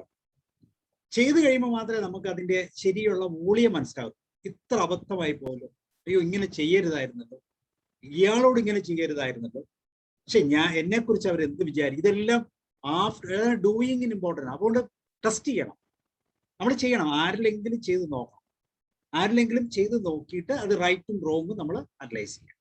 ഫൈൻഡ് ഔട്ട് അതർ പോസിബിലിറ്റീസിനെ തിരിച്ചറിയും. എന്താണ് അടുത്ത അതർ പോസിബിലിറ്റി? സത്യം പറഞ്ഞാൽ തിങ്കിങ് എന്ന് പറഞ്ഞാൽ തന്നെ finding new possibilities. Thinking, thought process, thought pattern എന്ന് വെച്ചാൽ finding new possibilities, how to succeed. ഇനി അതിനകത്ത് ഉപയോഗിക്കുന്ന പ്രശ്നങ്ങൾ നോക്കുക. Always, never, no one, every one, every time, everything. ഈ വാക്കുകളൊക്കെ ഉപയോഗിക്കുന്നുണ്ടോ? നമ്മൾ ഫിയർ സോണിലാണ്. He is always putting me down, I am always behind him, everyone takes advantage of me, everything I did but failed, no one cares about me, always, never, no one, everyone, every time, everything. ഇതൊക്കെ പറയുന്നുണ്ടോ? ഇത് പറയുന്നവർ fear സോണിലാണ്. അപ്പൊ അവരെ അതൊക്കെ വെട്ടിക്കളയുക. ഈ വാക്കുകളൊന്നും ഉപയോഗിക്കാൻ അനുവദിക്കരുത്, പ്രത്യേകിച്ച് നമ്മുടെ മക്കളെ. പേടിയുണ്ടെങ്കിൽ ഫേസ് ചെയ്യുക. See that. പരീക്ഷ ബുദ്ധിമുട്ടാണ്, പേടിയാവുന്നല്ലേ പറയുന്നത്. എൻ്റെ മോൾ അങ്ങനെ പറയാറുണ്ട് എപ്പോഴും. പരീക്ഷയാണ്, ജയിക്കുമെന്ന് അറിയത്തില്ല, ഞാൻ തോറ്റു വന്നാൽ ഞാൻ ഇവിടെ മുഴുവൻ പടക്കം പൊട്ടിക്കുന്നു. അപ്പോൾ അവൾ ചോദിക്കുന്നത് എന്ത് അപ്പനാണെന്ന് ചിന്തിക്കും. അങ്ങനെ ചിന്തിക്കണം. അപ്പൊ അവർക്ക് കോൺഫിഡൻസ് കൂടി. അപ്പൊ ആ ഒരു കോൺഫിഡൻസിലേക്ക് വരും. അപ്പൊ always, never, no one, every one, every time, everything, ഇതൊന്നും നമ്മുടെ ജീവിതത്തിൽ, നമ്മുടെ ഡിക്ഷണറിയിൽ ഉണ്ടാകരുത്. ഇതുണ്ടെന്നെങ്കിൽ അതിന്റെ അർത്ഥം നമ്മുടെ കോൺഫിഡൻസ് കുറവാണ്. ഇല്ലെങ്കിൽ ഇതെല്ലാം നമ്മളെ പേഴ്സണലൈസ് ചെയ്ത് നെഗറ്റീവ് ആക്കുന്ന തലങ്ങളാണ്. ഒരു കാരണവശാലും അത് യൂസ് ചെയ്യരുത്. അടുത്തത് ഡിപ്രസ്ഡ് തോട്ട്സ്. നമുക്കറിയാം, തോട്ട്സ് ഡിപ്രസ്ഡ് ഏരിയയിലേക്ക് വന്നു കഴിയുമ്പോൾ ആപ്പിറ്റൈറ്റ് ഇല്ല, എനിക്ക് കഴിക്കാൻ രുചിയില്ല, ഓവർ ഈറ്റിംഗ്, കഴിച്ച് നീ പോരാ, തൃപ്തി ചെയ്യുക, ഇൻസോമാനിയ, ഉറക്കത്തിന്റെ പ്രശ്നം, എനിക്ക് ഉറക്കം കിട്ടുന്നില്ല എന്ന് തോന്നുന്നു, low energy, fatigue, low esteem, self esteem ഇല്ലാതെ, poor concentration or difficulty in making decision, feeling of hopelessness, I am no good, there is no point in life. ജീവിക്കുന്നത് എന്തിനാ? ഒരു കൊറോണയുമായി എത്ര വർഷമായി. കൊറോണയുടെ അഡ്വാൻറ്റേജിലേക്ക് പോകാൻ പറ്റുന്നില്ല. I will never get better, I will never get, വേറൊരു ചാൻസും ഇല്ല. ഗിൽട്ട് ആൻഡ് പെസിമിസമാണ് നമ്മുടെ പ്രശ്നം. എല്ലാം ഗിൽട്ടാണ്, എല്ലാം നഷ്ടപ്പെട്ടു, എനിക്ക് എന്നെ പറ്റുന്നില്ല, ഞാനെന്ന വ്യക്തി അംഗീകരിക്കാൻ എനിക്ക് പറ്റുന്നില്ല, പെസിമിസ്റ്റിക് ആണ്, ഒരു വിശ്വാസവും ശുഭാപ്തി വിശ്വാസവും ഇല്ല. സോ ഇതാണ് തലം. അടുത്തത് defocusing on negative mental filter. Defocusing, negative mental filtering ആണ് നമ്മുടെ സ്വഭാവം അല്ലെ. എന്താണ് ആ വ്യക്തിയിലെ നെഗറ്റീവ്? നമ്മുടെ നെഗറ്റീവ് കണ്ടില്ലെങ്കിൽ പോലും അയാളിൽ പോസിറ്റീവായ നമുക്ക് നെഗറ്റീവ് ആയിരിക്കും. നമ്മളെ നെഗറ്റീവ് എന്തിനാണ് നോക്കുന്നത്? അയാൾക്ക് നല്ല കാറാണെങ്കിൽ എൻ്റെ കാറ് മോശം, 2 നില വീട്, രക്ഷയില്ല. അപ്പൊ ഇങ്ങനെ എന്തിനെ നമ്മൾ കമ്പയർ ചെയ്താ പോകുന്നത്? അപ്പൊ നമ്മളിലേക്ക് നോക്കേണ്ട ആവശ്യമില്ല. നമ്മുടെ ചുറ്റുമുള്ള ആളുകളിൽ ഈ തലമുണ്ടെങ്കിൽ, അയാൾക്ക് പ്രൊമോഷൻ കിട്ടി, ഇനിയിപ്പോ എന്ത് ചെയ്യും? അപ്പൊ ഇങ്ങനെ ഒരു മെന്റൽ ഫിൽട്ടറിംഗ് ഉണ്ട്, നെഗറ്റീവ് മെന്റൽ ഫിൽട്ടറിംഗ്. ഇപ്പൊ ഈ കോവിഡ് സമയത്ത് ഇത്തവണത്തെ +2 10ാം ക്ലാസ്സിലൊക്കെ ഫുൾ A+ ആയിരുന്നു. കുട്ടികളൊന്ന് ചോദിച്ചേ, ഫുൾ A+ കിട്ടിയ കുട്ടികളൊന്ന് ചോദിച്ചേ, ഫുൾ A+ എങ്ങനെയാടാ കിട്ടിയേ എന്ന് ചോദിച്ചാൽ ആദ്യം പറയും എനിക്കറിയത്തില്ല, സാറുമാരെങ്ങനെ കിട്ടുക, ഓൾ പാസ് ആവാ. അത് അവന്റെ ക്രെഡിറ്റ് ആണ്. Credit is credit. അത് അംഗീകരിക്കാൻ പറ്റുന്നില്ല. എന്നിട്ട് പറയാം അതെ എങ്ങനെയോ തന്നതാ, എന്നിട്ട് പറയാം പ്രാർത്ഥിച്ചത് കൊണ്ടാണ്, അതുകൊണ്ടാണ്, ഇതുകൊണ്ടാണ്. ഞാൻ എഴുതിയ പരീക്ഷയ്ക്ക് A+ എനിക്ക് കിട്ടിയാൽ that is A credit for me. ആ ക്രെഡിറ്റിനെ നമ്മൾ ക്രെഡിബിൾ ആയിട്ട് കീപ്പ് ചെയ്യണം. വേറെ കൊടുക്കും. നമ്മുടെ ഇപ്പൊ ഈ +2ന്റെ പരീക്ഷയ്ക്ക് റിസൾട്ട് വന്നു കഴിഞ്ഞപ്പോഴത്തേക്കും പല മക്കൾക്കും A+ ആണ്, ഫുൾ A+ ആണ്. അപ്പൊ നമ്മൾ അച്ഛനോട് ചോദിക്കും എങ്ങനെയുണ്ടായിരുന്നു മക്കൾക്ക്? അവനല്ലേ A+. അപ്പൊ എന്നെ മനസ്സിലായില്ലേ? ആ സൗണ്ട് കേൾക്കുമ്പോൾ തന്നെ മനസ്സിലായി, ഞാൻ പ്രതീക്ഷിച്ചിരുന്നല്ല. ഞാൻ പറഞ്ഞു ഇനിയെങ്കിലും സ്വന്തം മക്കളെ ഒന്ന് വിശ്വസിക്കാൻ പഠിക്കും, ഇനിയെങ്കിലും അവർക്ക് കഴിവുണ്ടെന്നൊന്ന് മനസ്സിലാക്കുക. അപ്പൊ ക്രെഡിറ്റ് ആയിട്ട് എടുക്കണം. സറൗണ്ടിങ്ങോ സർക്കംസ്റ്റാൻസസോ ഒന്നും പ്രശ്നമല്ല. എനിക്കെല്ലാം A+ ആണെങ്കിൽ എനിക്കെല്ലാം A+ ആണ്. എനിക്ക് എന്താണ് ക്വാളിഫിക്കേഷൻ? ആ ക്വാളിഫിക്കേഷൻ ഒക്കെ എന്റെ ക്വാളിഫിക്കേഷൻ ആണ്. Should keep. പലരും ക്വാളിഫിക്കേഷൻ വെക്കാൻ മടിക്കും. ഞാൻ എൻ്റെ ഇത് പറയാണ്, കഴിഞ്ഞ 30 വർഷക്കാലം ഒരൊറ്റ ക്വാളിഫിക്കേഷൻ പോലും വെക്കാതെ നടന്നിരുന്ന വ്യക്തിയാണ് ഞാൻ. കഴിഞ്ഞ 1 വർഷമായിട്ട് എനിക്ക് എന്തൊക്കെയുണ്ടോ അതെല്ലാം ഞാൻ എൻ്റെ പേരിന്റെ വാലായിട്ട് വെക്കാറുണ്ട്.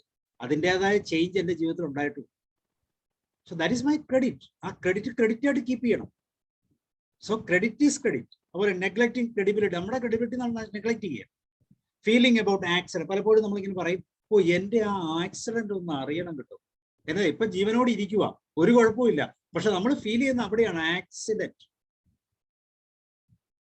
ഈ ആക്സിഡന്റിന്റെ തലത്തിൽ നിന്നിട്ട് നമ്മൾ തോട്ട് പ്രോസസ്സിനെ മാറ്റാൻ തയ്യാറല്ല. സോ ഇതാണ് നമ്മളുടെ തലം. ഓക്കെ, അടുത്തത് മറ്റൊരു തലമാണ് മെഡിക്കേഷൻ. മെഡിക്കേഷന്റെ ചില തലങ്ങളാണ്. ഇത് എനിക്ക് പറയാൻ അധികാരം ഇല്ലെങ്കിലും ജസ്റ്റ് ഒന്ന് പറയാണ്. മെഡിക്കേഷൻ എന്ന് പറഞ്ഞാൽ ഇത് അത്യാവശ്യമാണ്, മെഡിക്കേഷൻ ആവശ്യമാണ്. അതിന്റെ തലം ഇതാണ്, make you feel that you are healing. Healing started എന്ന് നമ്മളെ ഫീൽ ചെയ്യിക്കുന്നത് മെഡിക്കേഷനാണ്. അല്ലാതെ CBT കൊണ്ട് ചെന്നൊന്ന് പെട്ടെന്ന് അത് അങ്ങനെ ആകുമെന്നൊന്നും ഞാൻ വിശ്വസിക്കുന്നില്ല. പക്ഷെ മെഡിക്കേഷൻ ആവശ്യമാണ്. നമുക്കൊരു ചേഞ്ച് വന്നു എന്ന് ഫീൽ ചെയ്യും. എവിടെയൊക്കെയാണ് ഫീൽ ചെയ്യുന്നത്? നമ്മുടെ ഞാൻ ആദ്യം പറഞ്ഞ transmitters, neuro transmitters, oxytocin, serotonin, dopamine, ഇതിലെല്ലാം ചേഞ്ച് പഴയതിലേക്ക് സ്റ്റേബിൾ ആയിട്ട് അല്ലെങ്കിൽ നിലനിർത്തും. SSRI എന്ന് പറയുന്ന ഇൻഹിബിറ്റേഴ്സ് ഉണ്ട്, ബസ്പാർ ഉണ്ട്, അതുപോലെ ബീറ്റ ബ്ലോക്കേഴ്സ് ഉണ്ട്. ഇതെല്ലാം ഫിസിക്കൽ സിസ്റ്റത്തിന് ഒരു ഇമ്മീഡിയറ്റ് ബാക്കപ്പാണ്. ഒരു ഇമ്മീഡിയറ്റ് ബാക്കപ്പ് കിട്ടുമ്പോൾ നമുക്ക് തന്നെ ഫീൽ ചെയ്യാണ് എന്ത്, I M recovering, I M healing.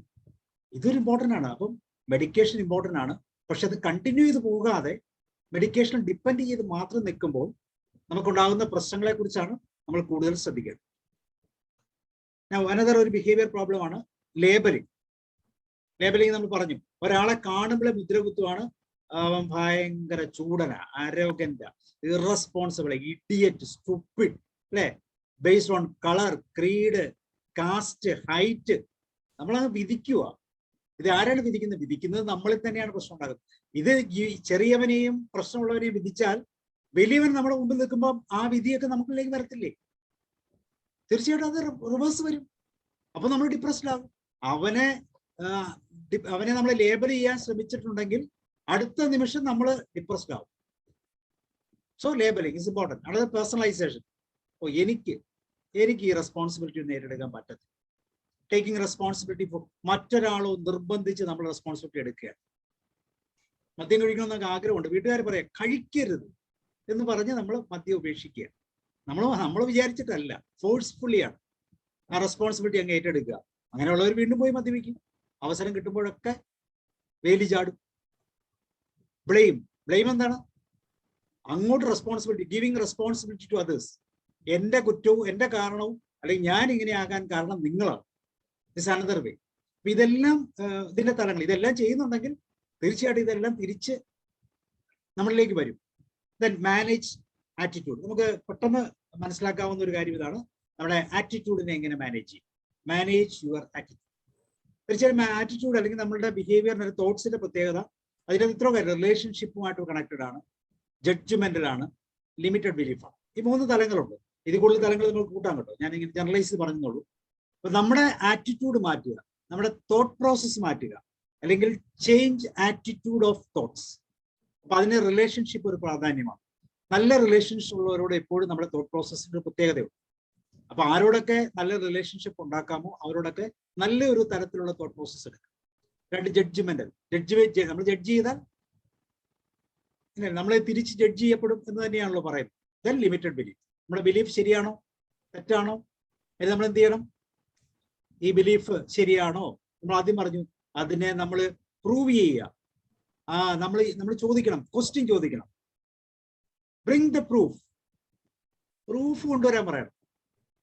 വലിയവരും പറയുന്ന പ്രൂഫ് ഒന്നുമല്ല, നമ്മളിൽ പ്രൂഫ് വേണം. ഈവൻ ബിലീഫ് സിസ്റ്റത്തിലാണെങ്കിലും സ്പിരിച്വാലിറ്റിയിലാണെങ്കിലും എല്ലാത്തിനും ഈ സിസ്റ്റം ഇമ്പോർട്ടൻ്റ് ആണ്.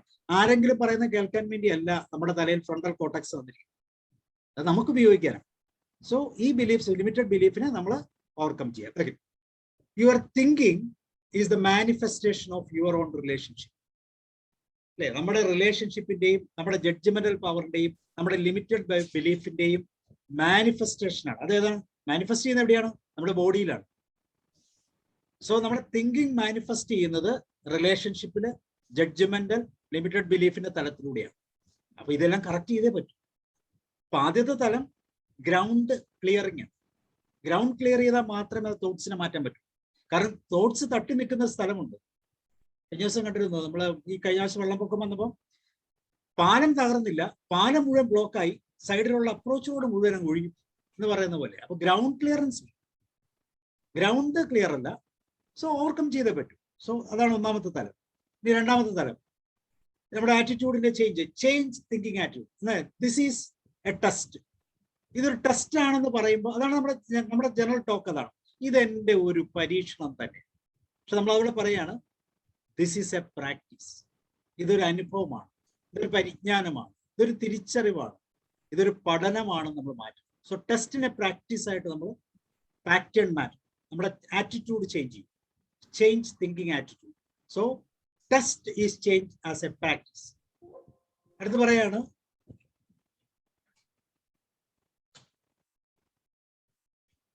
This is really A hard work. നമ്മൾ എപ്പോഴും പറയുന്നത് അയ്യോ ഇത് എന്നാ പണിയാ, ഇത് നമുക്ക് തന്ന പണി തന്നെയാണല്ലോ, കഷ്ടം എന്ന് പറയും. അപ്പൊ അത് പറയാണ് hard work is needed for this. ഈ വർക്കിന് അല്ലെങ്കിൽ ഈ പ്രോസസ്സിന്, ഈ ഗോളിന് ഒരു ഹാർഡ് വർക്ക് ആവശ്യമുണ്ട് നമ്മൾ തിരിച്ചറിയണം. അവിടെയാണ് നമുക്ക് കംഫർട്ട് സോണിൽ നിന്ന് മാറാൻ പറ്റുള്ളൂ, ഫിയർ സോണിൽ നിന്ന് മാറാൻ പറ്റുള്ളൂ. നമ്മൾ കംഫർട്ട് സോണിൽ നിൽക്കുന്നു, ഫിയർ സോൺ ഇടിച്ചിടിച്ച് മതിൽ കെട്ടി നിർത്തിയിരിക്കുകയാണ്. ഈ ഹാർഡ് വർക്ക് ഉണ്ടെങ്കിൽ മാത്രമേ എനിക്ക് ഈ പറയുന്ന ലേണിംഗ് സോണിലേക്കോ അല്ലെങ്കിൽ ഗ്രോത്ത് സോണിലേക്കോ മാറാൻ പറ്റൂ എന്ന് നമ്മൾ തിരിച്ചറിയണം. So realise hard work. Hard വർക്കിന്റെ പാറ്റേൺ മാറ്റി. Hard work is needed for this. Okay, ഇനി അടുത്തത്, I can't let anyone know. നമ്മുടെയൊക്കെ പ്രശ്നമാണ്. മദ്യപാനമുണ്ട്, സിഗരറ്റ് വലിയുണ്ട്, ഡ്രഗ്സ് അഡിക്ഷൻ ഉണ്ട്, മൊബൈലാണ്, ജോലി നഷ്ടപ്പെട്ടു. ആരോടും പറയരുത്, ആരും അറിയരുത്, ഒരു വ്യക്തി പോലും അറിയരുത്. ഇതാണ് നമ്മുടെ തലം. ഒരു രോഗം വന്നു, ആരോടും പറയരുത്, നടക്കട. അപ്പൊ നമ്മൾ പറയുന്നതാണ് I am not ashamed of knowing. ഇതെല്ലാം അറിയട്ടെ, എല്ലാവരും അറിയട്ടെ. അപ്പൊ നമ്മുടെ ആ ഷെയിം മാറുമ്പോൾ തന്നെ നമ്മുടെ കംഫർട്ട് സോൺ, എന്താ പറയുക, ഫിയർ സോൺ മാറി. അയ്യോ, ഇനി ഒരാൾ ഗസ്റ്റ് വന്നാൽ ഇയാൾ ഇനി അറിഞ്ഞു കാണും, ഇയാളോട് ഇനി എങ്ങനെ പറയണം, പറഞ്ഞാൽ ശരിയാകൂ, ഏതൊക്കെ തലത്തിൽ അറിയാം, പുള്ളി വല്ല ഉപദേശിച്ചാലോ എന്നൊക്കെ ചിന്തിച്ച് നമ്മൾ ആവശ്യമില്ലാതെ ഈ പറയുന്ന ഫിയർ സോണിൽ കിടന്നിങ്ങനെ ഉരുകുമ്പോഴാണ് കൃത്യമായിട്ട് അദ്ദേഹം പറയും, അല്ലെങ്കിൽ അത് അറിഞ്ഞില്ലെന്നറിയും. അപ്പൊ നിങ്ങൾ കംഫർട്ട് സോണിലേക്ക്. പക്ഷെ അറിഞ്ഞു കഴിഞ്ഞാൽ ലേണിംഗ് സോണിലേക്ക് മാറും. അയാൾ അറിഞ്ഞു കഴിഞ്ഞാൽ അയാൾ കുറെ എക്സ്പീരിയൻസ് തരും. എനിക്ക് ഹാർട്ട് അറ്റാക്ക് വന്നതാണ്, ഈ ഹാർട്ട് അറ്റാക്ക് വന്നാൽ ഇത്രയൊക്കെ പേടിക്കാനുള്ളൂ, നിങ്ങൾ പേടിക്കാനുള്ള, കൂടി വന്നാൽ തട്ടിപ്പോവും, അത്രയല്ലേ ഉള്ളൂ എന്ന് പറയുന്ന ഒരു തലത്തിലേക്ക് നമ്മളെ കൊണ്ട് എത്തിച്ചാൽ. ഒരു 10 പേര് നമ്മളോട് പറഞ്ഞു നോക്കി, കൊറോണയെ കുറിച്ച് അങ്ങനെയല്ലേ പറയുന്നത്, ഏറ്റവും കൂടി വന്ന എന്ത് സംഭവിക്കും? ആരും ഇല്ലാതെ എവിടെയെങ്കിലും കൊണ്ട് കുഴിച്ചിടും, അത്രയല്ലേ ഉള്ളൂ, അതിൽ കൂടുതൽ സംഭവിക്കാൻ. ഇങ്ങനെ ഒരു 10 പേര് പറഞ്ഞു നോക്കി, അപ്പൊ നമ്മൾ പറയാൻ തുടങ്ങും, നമ്മളും അത് പറയാൻ തുടങ്ങും, ഏറ്റവും കൂടി വന്നാൽ എന്ത് സംഭവിക്കും, ഇത്രയല്ലേ ഉള്ളൂ എന്ന് പറയും. അപ്പൊ നമ്മൾ നമ്മുടെ പ്രിപ്പറേഷൻസ്, നമ്മുടെ അക്കൗണ്ട് എല്ലാം കറക്റ്റ് ആക്കി, നമ്മുടെ ഫിസിക്കൽ, നമ്മുടെ ഫിനാൻഷ്യൽ അക്കൗണ്ടുകളെല്ലാം ക്ലിയർ ആക്കി, ഏതൊക്കെയാ ബാങ്കിൽ ആർക്കൊക്കെ വെച്ചിട്ടിട്ടുണ്ട്, എത്രയൊക്കെ FD ഉണ്ട്, എത്രയൊക്കെയാണ് നമ്മൾ കൊടുത്തിരിക്കുന്ന പൈസ, ഇതെല്ലാം കറക്റ്റായിട്ട് ബുക്കിലൊക്കെ എഴുതി വെച്ച് ആര് നോക്കിയാലും കാണുന്ന തരത്തിലേക്ക് പഴയ പാസ്ബുക്കും FD ഒക്കെ എടുത്ത് നിരത്തി വെച്ചിരിക്കുക. തട്ടിപ്പോയാൽ പറയാതെ അറിയണ്ടേ. അപ്പൊ അതിനുവേണ്ടി നമ്മൾ ആ കംഫർട്ട് സോണിലേക്ക് കടന്നു. അപ്പൊ നമ്മൾ ഒരു ഗ്രോത്ത് സോണിലേക്ക് മാറുക ചെയ്തു. അപ്പോൾ I want to avoid symptoms avoid ചെയ്യണം. എനിക്ക് സിംറ്റം എന്ന പേടിയാണ്. തൊട്ടടുത്ത ആള് ഹാർട്ട് അറ്റാക്ക് പിടിച്ച് കിടക്കുക, എനിക്ക് ഭയങ്കര കഥപ്പാണ്, ടെൻഷനായി. So I want to face symptoms. മലയൊക്കെ കയറി നോക്കണം, കിതപ്പ് എത്രയുണ്ടെന്ന്, അല്ലെങ്കിൽ ട്രെഡ്മില്ലിൽ കയറി നോക്കണം. ഓടി വന്നാൽ എന്താ സംഭവിക്കും, ഇത്രയല്ലേ ഉള്ളൂ, നോക്കാം. എന്നല്ലേ എത്ര കാലം ജീവിച്ചിരിക്കും അറിയാലോ. So face the symptoms. അടുത്തത്, I must relax right now. ഇതാണ് നമ്മളോട് ചോദിക്കുന്നത്. നിങ്ങൾ റിലാക്സ് ചെയ്യണം. എന്ത് ക്ലാസ്? ഈ ക്ലാസ് എടുക്കാൻ വേണ്ടി ഇത്രയും സമയം നോക്കിയിരിക്കരുത്. നിങ്ങൾ ടെൻഷൻ, നിങ്ങൾ പ്രശ്നമായി പോകും. ചിലത്ത് കണ്ടില്ലേ, പ്രത്യേകിച്ച് ട്രെയിനേഴ്സ് ഒക്കെ ഒത്തിരി പേര് മരിക്കുന്നുണ്ട് ഇപ്പോൾ. അപ്പോൾ ഭയങ്കര ടെൻഷനാണ്. ഞാൻ TA ഒക്കെ എടുത്തുകൊണ്ട് ഇതുമ്പോൾ 2 TA മാസ്റ്റേഴ്സ് മരിച്ചുപോയി. അപ്പം നാച്ചുറലി ഒരു പേടി വന്നു, അയ്യോ TA തന്നെയാണ് പേടി, വേറെ ഒരു സബ്ജക്ട് എടുക്കുന്നതിനും മടിയാകുന്നില്ലല്ലോ, TA തന്നെ മതി. അപ്പൊ നമ്മൾ പറയണം I am ready to relax ചെയ്യാൻ ഞാൻ റെഡിയാണ് എന്ന് നമ്മൾ തന്നെ പറയണം. അപ്പൊ റിലാക്സേഷൻ ഫലം റെഡിയാണെന്ന് നമ്മൾ പറയണം. ഓക്കെ,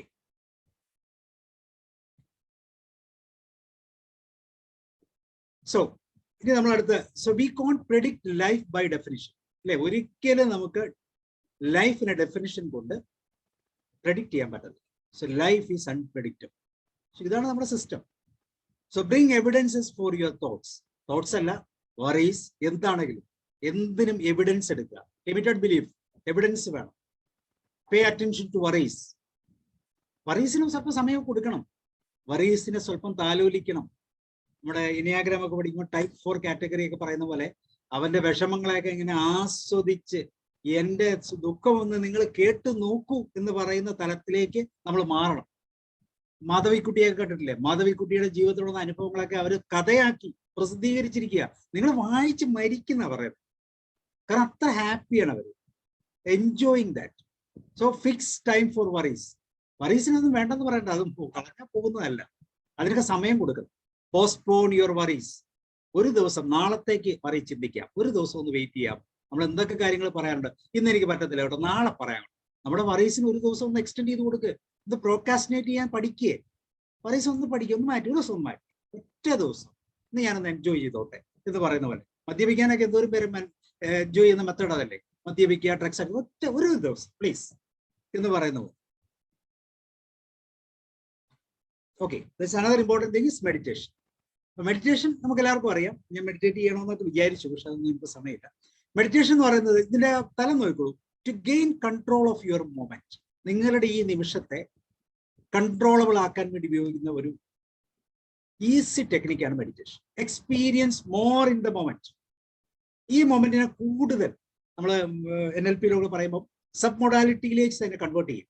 അതിന്റെ ആ സ്ട്രക്ചറിലേക്ക് മാറ്റും, അതിന്റെ സ്റ്റഫിലേക്ക് മാറ്റും, മൈന്യൂട്ട് ആയിട്ടുള്ള തലങ്ങളിലേക്ക് മാറ്റും.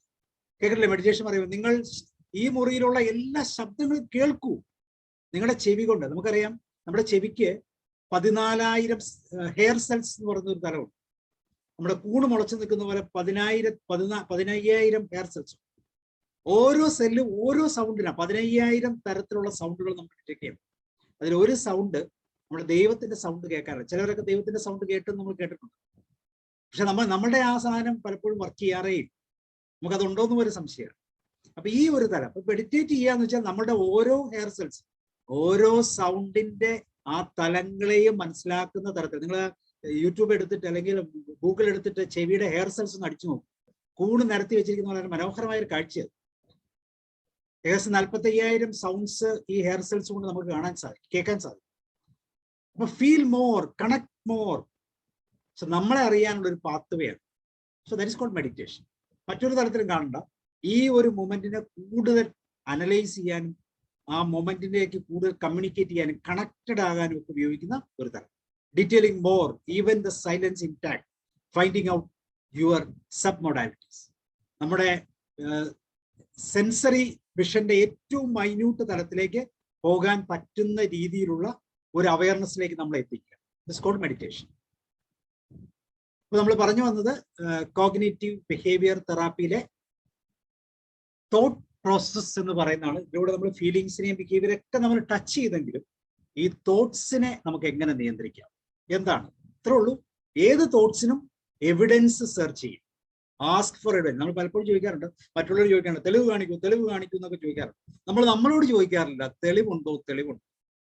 So ask for evidence. ഈ എവിഡൻസ് ആണ് നമ്മുടെ എല്ലാ സിസ്റ്റത്തെയും ശരിക്കും പറഞ്ഞാൽ നോർമലൈസ് ചെയ്യുന്നു. അല്ലെങ്കിൽ പ്യൂരിറ്റി, നമ്മളൊരു ക്ലൻസിങ് പ്രോസസ്സ് നടക്കുന്നുണ്ടെങ്കിൽ നമ്മുടെ തോട്ട്സ്, നമ്മുടെ ബിലീഫുകൾ, നമ്മളുടെ ഇന്റേണൽ റെപ്രസെന്റേഷൻ സിസ്റ്റം, ഇതെല്ലാം നമുക്ക് ക്ലൻസ് ചെയ്ത് മനോഹരമായ ഒരു പ്യൂരിറ്റിയുടെ അവസാനത്തിലേക്ക് നമുക്ക് മാറാൻ സാധിക്കും എന്നുള്ളതാണ് തോട്ട്സിനെ അനലൈസ് ചെയ്യുന്നത്. ഈ തോട്ട്സിന്റെ ഒത്തിരി മിസ്റ്റേക്കുകളെ കുറിച്ച് പറയാനുണ്ട്, പല രീതിയിലുള്ള മിസ്റ്റേക്കുകൾ കമ്മിറ്റഡ് ആകുന്നതിനെ കുറിച്ച് പറയാനുണ്ട്. പക്ഷെ അതൊന്നും ഇന്ന് ഞാൻ നോക്കിയത് എത്രയോ ഭാഗമേ ഉള്ളൂ. ഇത്രയോ ഭാഗം ഞാൻ നോക്കിയിട്ടുണ്ട്. കുറെ ടോപ്പിക്ക് നമുക്ക് ഇനിയൊരു സമയത്ത് പിന്നെ നമുക്ക് ഇതിനെക്കുറിച്ച് ചിന്തിക്കാം. സോ കോഗ്നിറ്റീവ് ബിഹേവിയർ തെറാപ്പിയുടെ തുടക്കം തോട്ട്സിനെ നമ്മൾ ഇന്നൊന്ന് മനസ്സിലാക്കി. നമ്മൾ മനസ്സിലാക്കുക എന്നുള്ളത് ഞാൻ ഏറ്റവും കൂടുതൽ അഡ്വൈസ് ചെയ്യുന്നത് നമ്മുടെ കുട്ടികൾക്ക് വേണ്ടി. നമ്മുടെ കുട്ടികൾക്ക് ഈ ഒരു പവറിലേക്ക് അവരുടെ ഇമ്പൾസീവ് ബിഹേവിയറിന്റെ കാരണം അവർക്കൊരു മെച്യൂർ തലത്തിലേക്ക് എത്തിയിട്ടില്ല. അതിന് കാരണം നമ്മളുടെ ഓവർ കെയർ ആണ്. അവരെ ഫ്രീ ആയിട്ട് വിടുന്നില്ല എന്നുള്ളതാണ്. അവരുടെ തോട്ട്സ് മെച്യൂർ ആകാനുള്ള ഒരു അവസരം നമ്മൾ കൊടുക്കുക. ശ്രദ്ധിച്ചു നോക്കി അറിയാം, നമുക്കറിയാം കാൽസ്യം കിട്ടണമെങ്കിൽ വിറ്റാമിൻ ഡി നമ്മുടെ ശരീരത്തിൽ ഉണ്ടാകും. കാൽസ്യം അബ്സോർവ് ചെയ്യണമെങ്കിൽ വിറ്റാമിൻ ഡി വേണം. എന്ന് വെച്ചാൽ പച്ചവയ്ക്ക് പറഞ്ഞാൽ വെയിൽ കൊള്ളും. വെയിൽ കൊണ്ടാലേ നടക്കുന്നു. ചുമ്മാ രാവിലെ വൈകുന്നേരം വെയിൽ കൊണ്ടാൽ പോരാ. 12 മണി മുതൽ 2 മണി വരെയുള്ള വെയിൽ കൊണ്ടോ അരമണിക്കൂർ മിനിമം കൊണ്ടിരിക്കണം. എന്നാലേ കാൽസ്യം ആഗിരണം ചെയ്യും. കാൽസ്യം എവിടെ ആഗിരണം ചെയ്യും? നമ്മുടെ ശരീരത്തിലെ എല്ലുകളിലാണ്. ഈ എല്ലുകൾ കാൽസ്യം ആഗിരണം ചെയ്യുന്നത് വെറും 25 വയസ്സ് വരെയാണ്. 25 വയസ്സ് വരെ നമ്മുടെ എല്ല് എന്ന് പറഞ്ഞാൽ കുഴല് പോലെ ഇങ്ങനെ ഹോളോയാണ്. ഈ ഹോളോയ്ക്ക് അകത്തേക്ക് മജ്ജ ഡെവലപ്പ് ചെയ്ത് അതിൻ്റെ അകത്ത് കാൽസ്യം ഡെപ്പോസിറ്റ് വരണമെങ്കിൽ ഈ വെയിൽ കൊണ്ടേ പറ്റും. 25 വയസ്സ് വരെ പറ്റും. അപ്പൊ ഈ രണ്ട് തരം ഞാൻ 25 വയസ്സ് എന്ന് പറഞ്ഞുകൊണ്ട് ഞാൻ പറഞ്ഞതാണ്. കോഗ്നിറ്റീവ് എബിലിറ്റി അല്ലെങ്കിൽ മെച്യൂർ ആകണമെങ്കിലും 25 വയസ്സ് വരെ. അതിനുശേഷം അത് തെറ്റിപ്പോയാൽ എന്ത് പറ്റും?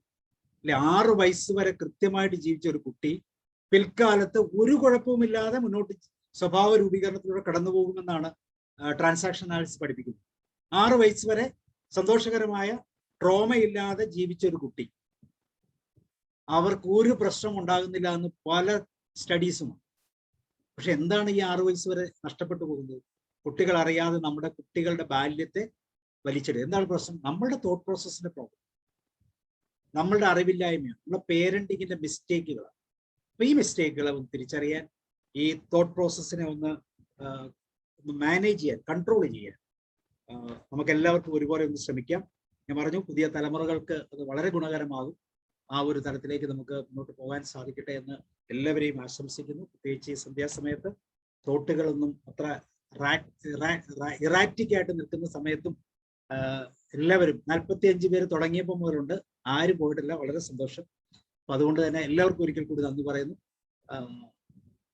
എന്തെങ്കിലുമൊക്കെ സംശയങ്ങൾ ഉണ്ടെങ്കിൽ ചോദിക്കാം, അല്ലെങ്കിൽ എന്തെങ്കിലും കൂടുതൽ ആഡ് ചെയ്യാനുണ്ടെങ്കിൽ ആഡ് ചെയ്യാം. എല്ലാവർക്കും ഒരിക്കൽ കൂടി നന്ദി. അവസരം ഞാൻ നന്ദി പറയാണ്. എനിക്ക് ഒത്തിരി പറയാനുണ്ട്, പക്ഷെ എനിക്ക് പറയാൻ സമയം അനുവദിക്കുന്നില്ല. നിങ്ങളുടെ എല്ലാവരും അനുഭവത്തോടു കൂടി ഞാൻ ജീവിക്കുകയാണ്. Okay, thank you.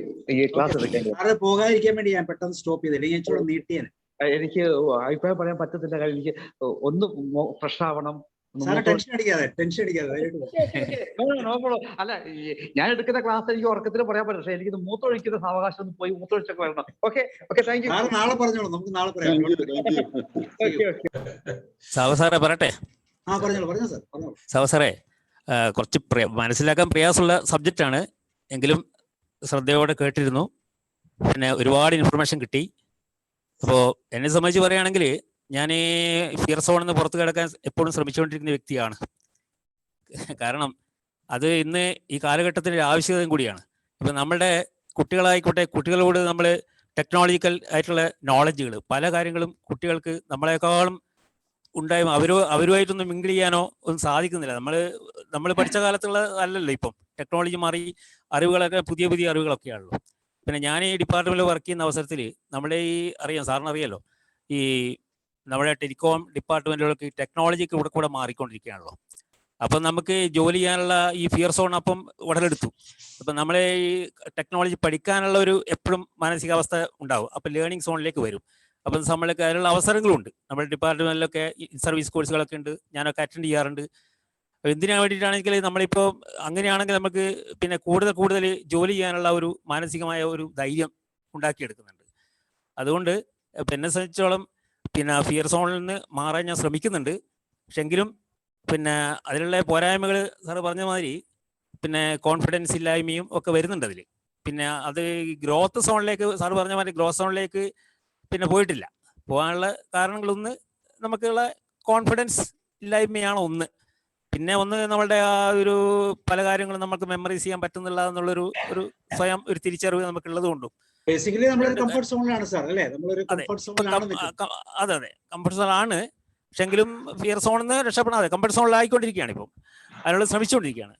പിന്നെ എനിക്കുണ്ടായ ചെറിയൊരു ഡൗട്ട് എന്ന് വെച്ചാൽ, നമ്മൾ ഈ ഡ്രങ്ക്സ് എന്താ പറയുക, അഡിക്റ്റഡ് എന്ന് പറഞ്ഞൊരു ഇതുണ്ടല്ലോ. ഈ ഡ്രങ്ക് അഡിക്റ്റഡ് വരുന്നത് ഈ പിന്നെ തിങ്കിങ് പവർ കുറയുന്നതുകൊണ്ടാണോ, അല്ലെങ്കിൽ ഈ ഡോപ്പോമിൻ കണ്ടമാനം വർദ്ധിക്കുന്ന കൊണ്ടാണോ? അതിന്റെ ആ ഘടകം, ഡോപ്പോമിന്റെ വർധനവിന്റെ ഘടകം മാത്രമാണോ, അല്ലെങ്കിൽ ഈ അഡിക്റ്റഡ് ആകുന്നതിന് വേറെ എന്തെങ്കിലും ഘടകങ്ങൾ ഉണ്ടോ എന്നുള്ളതാണ്. അതിൽ ഇമോഷൻ ഇതിൽ ഘടകമാണെന്നുള്ളതാണ്. അല്ല സാറേ, ഡ്രിങ്കിങ് എന്ന് പറഞ്ഞാൽ വളരെ യാദൃശ്ചികമായിട്ട് സംഭവിക്കുന്നതാണ് പലപ്പോഴും. ആരും ജനിക്കുമ്പോഴേ ഡ്രങ്കാർഡ് അല്ലല്ലോ.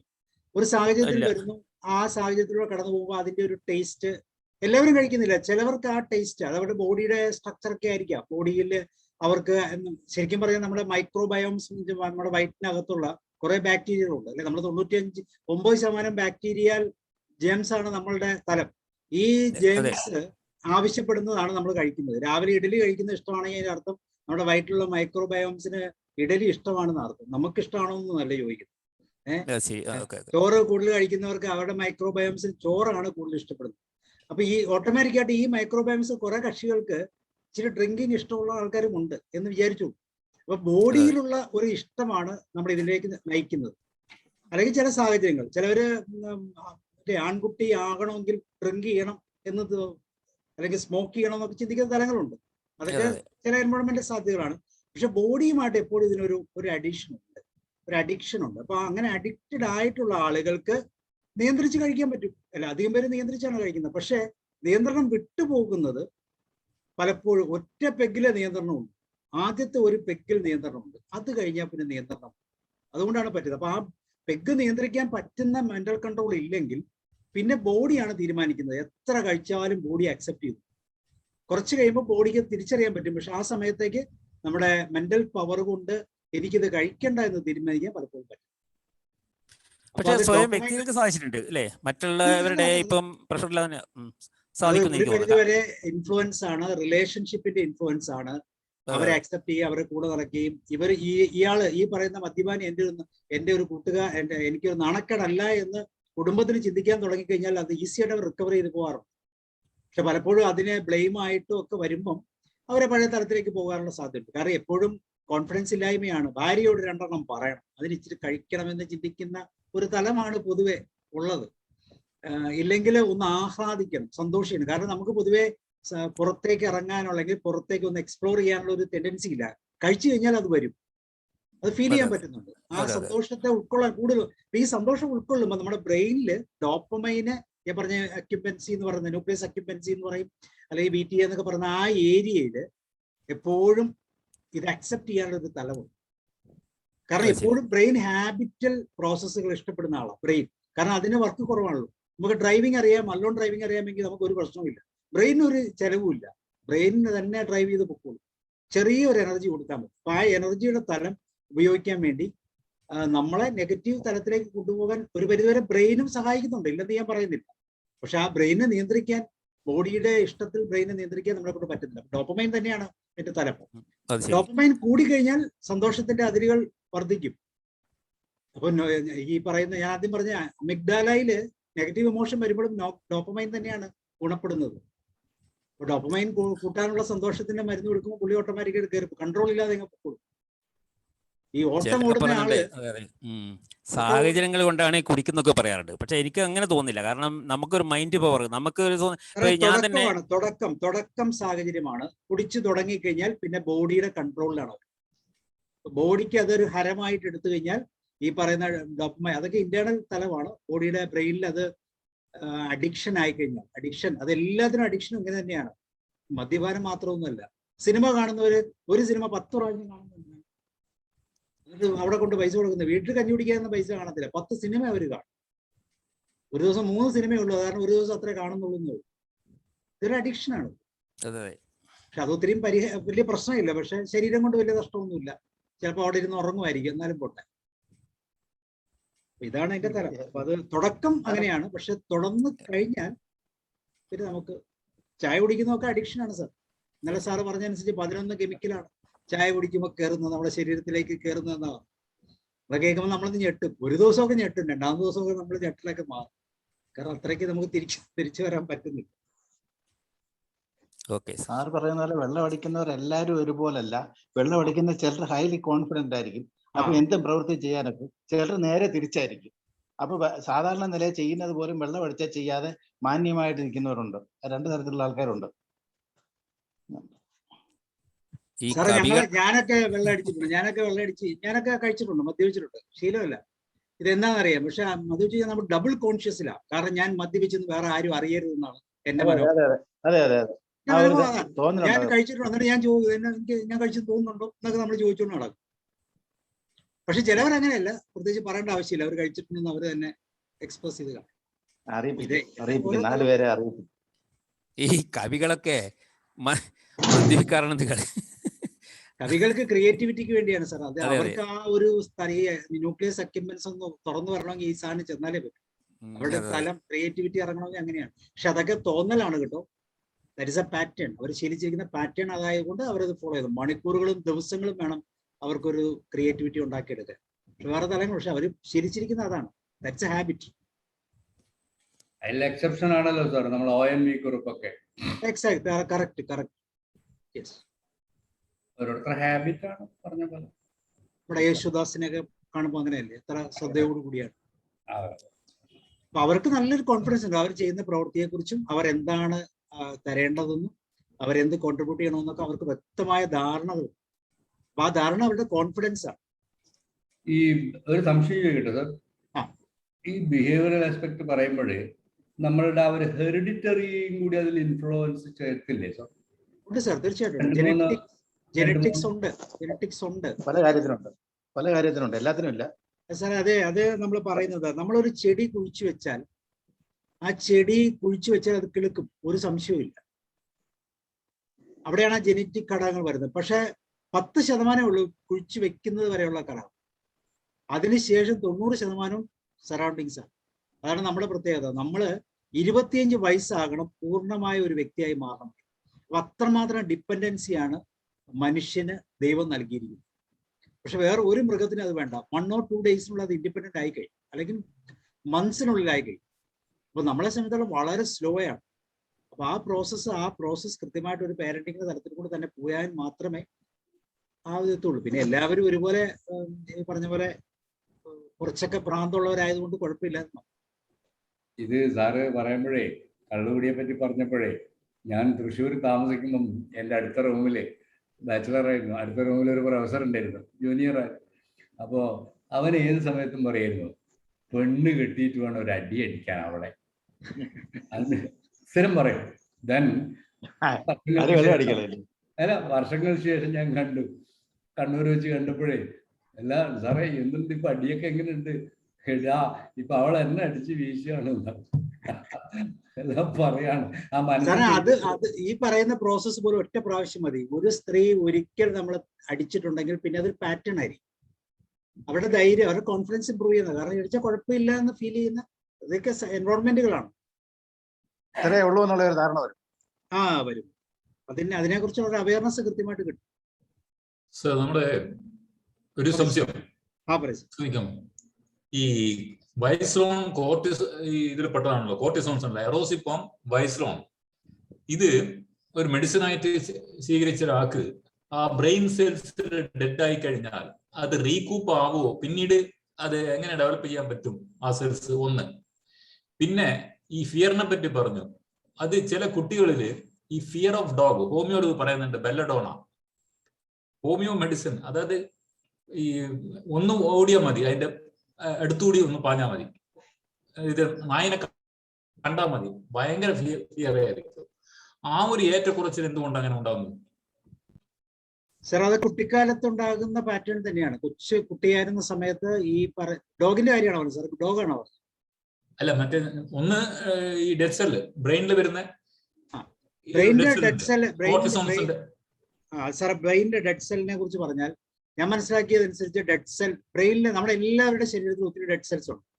ഈ ഡെഡ് സെൽസ് നാച്ചുറലി അത് ഡീക്ക് ചെയ്ത് പൊക്കോളും. അതിനെ ഓവർകം ചെയ്യാനുള്ള നമ്മുടെ വൈറ്റ് കോർപ്പസൽസിന്റെയും ബ്ലഡ് കോർപ്പസൽസിന്റെയും ശക്തി കൊണ്ട് അതിനെ ഓവർകം ചെയ്ത് പൊക്കോളും. അപ്പൊ നമ്മളെല്ലാവരും ക്യാൻസർ ഉണ്ട്, ബേസിക്കലി പറഞ്ഞ ക്യാൻസർ സെൽസ് ഉണ്ട്. പക്ഷെ അത് ഗ്രോത്ത് ഇല്ല എന്ന് മാത്രമേ ഉള്ളൂ. പക്ഷെ ആ ഗ്രോത്തിന് അസോസിയേഷൻ ഉണ്ടായി കഴിഞ്ഞാൽ അത് ട്യൂമറായിട്ടോ ക്യാൻസർ ആയിട്ടോ അല്ലെങ്കിൽ ഇതുപോലത്തെ പ്രോബ്ലംസ് ആയിട്ടോ മാറും.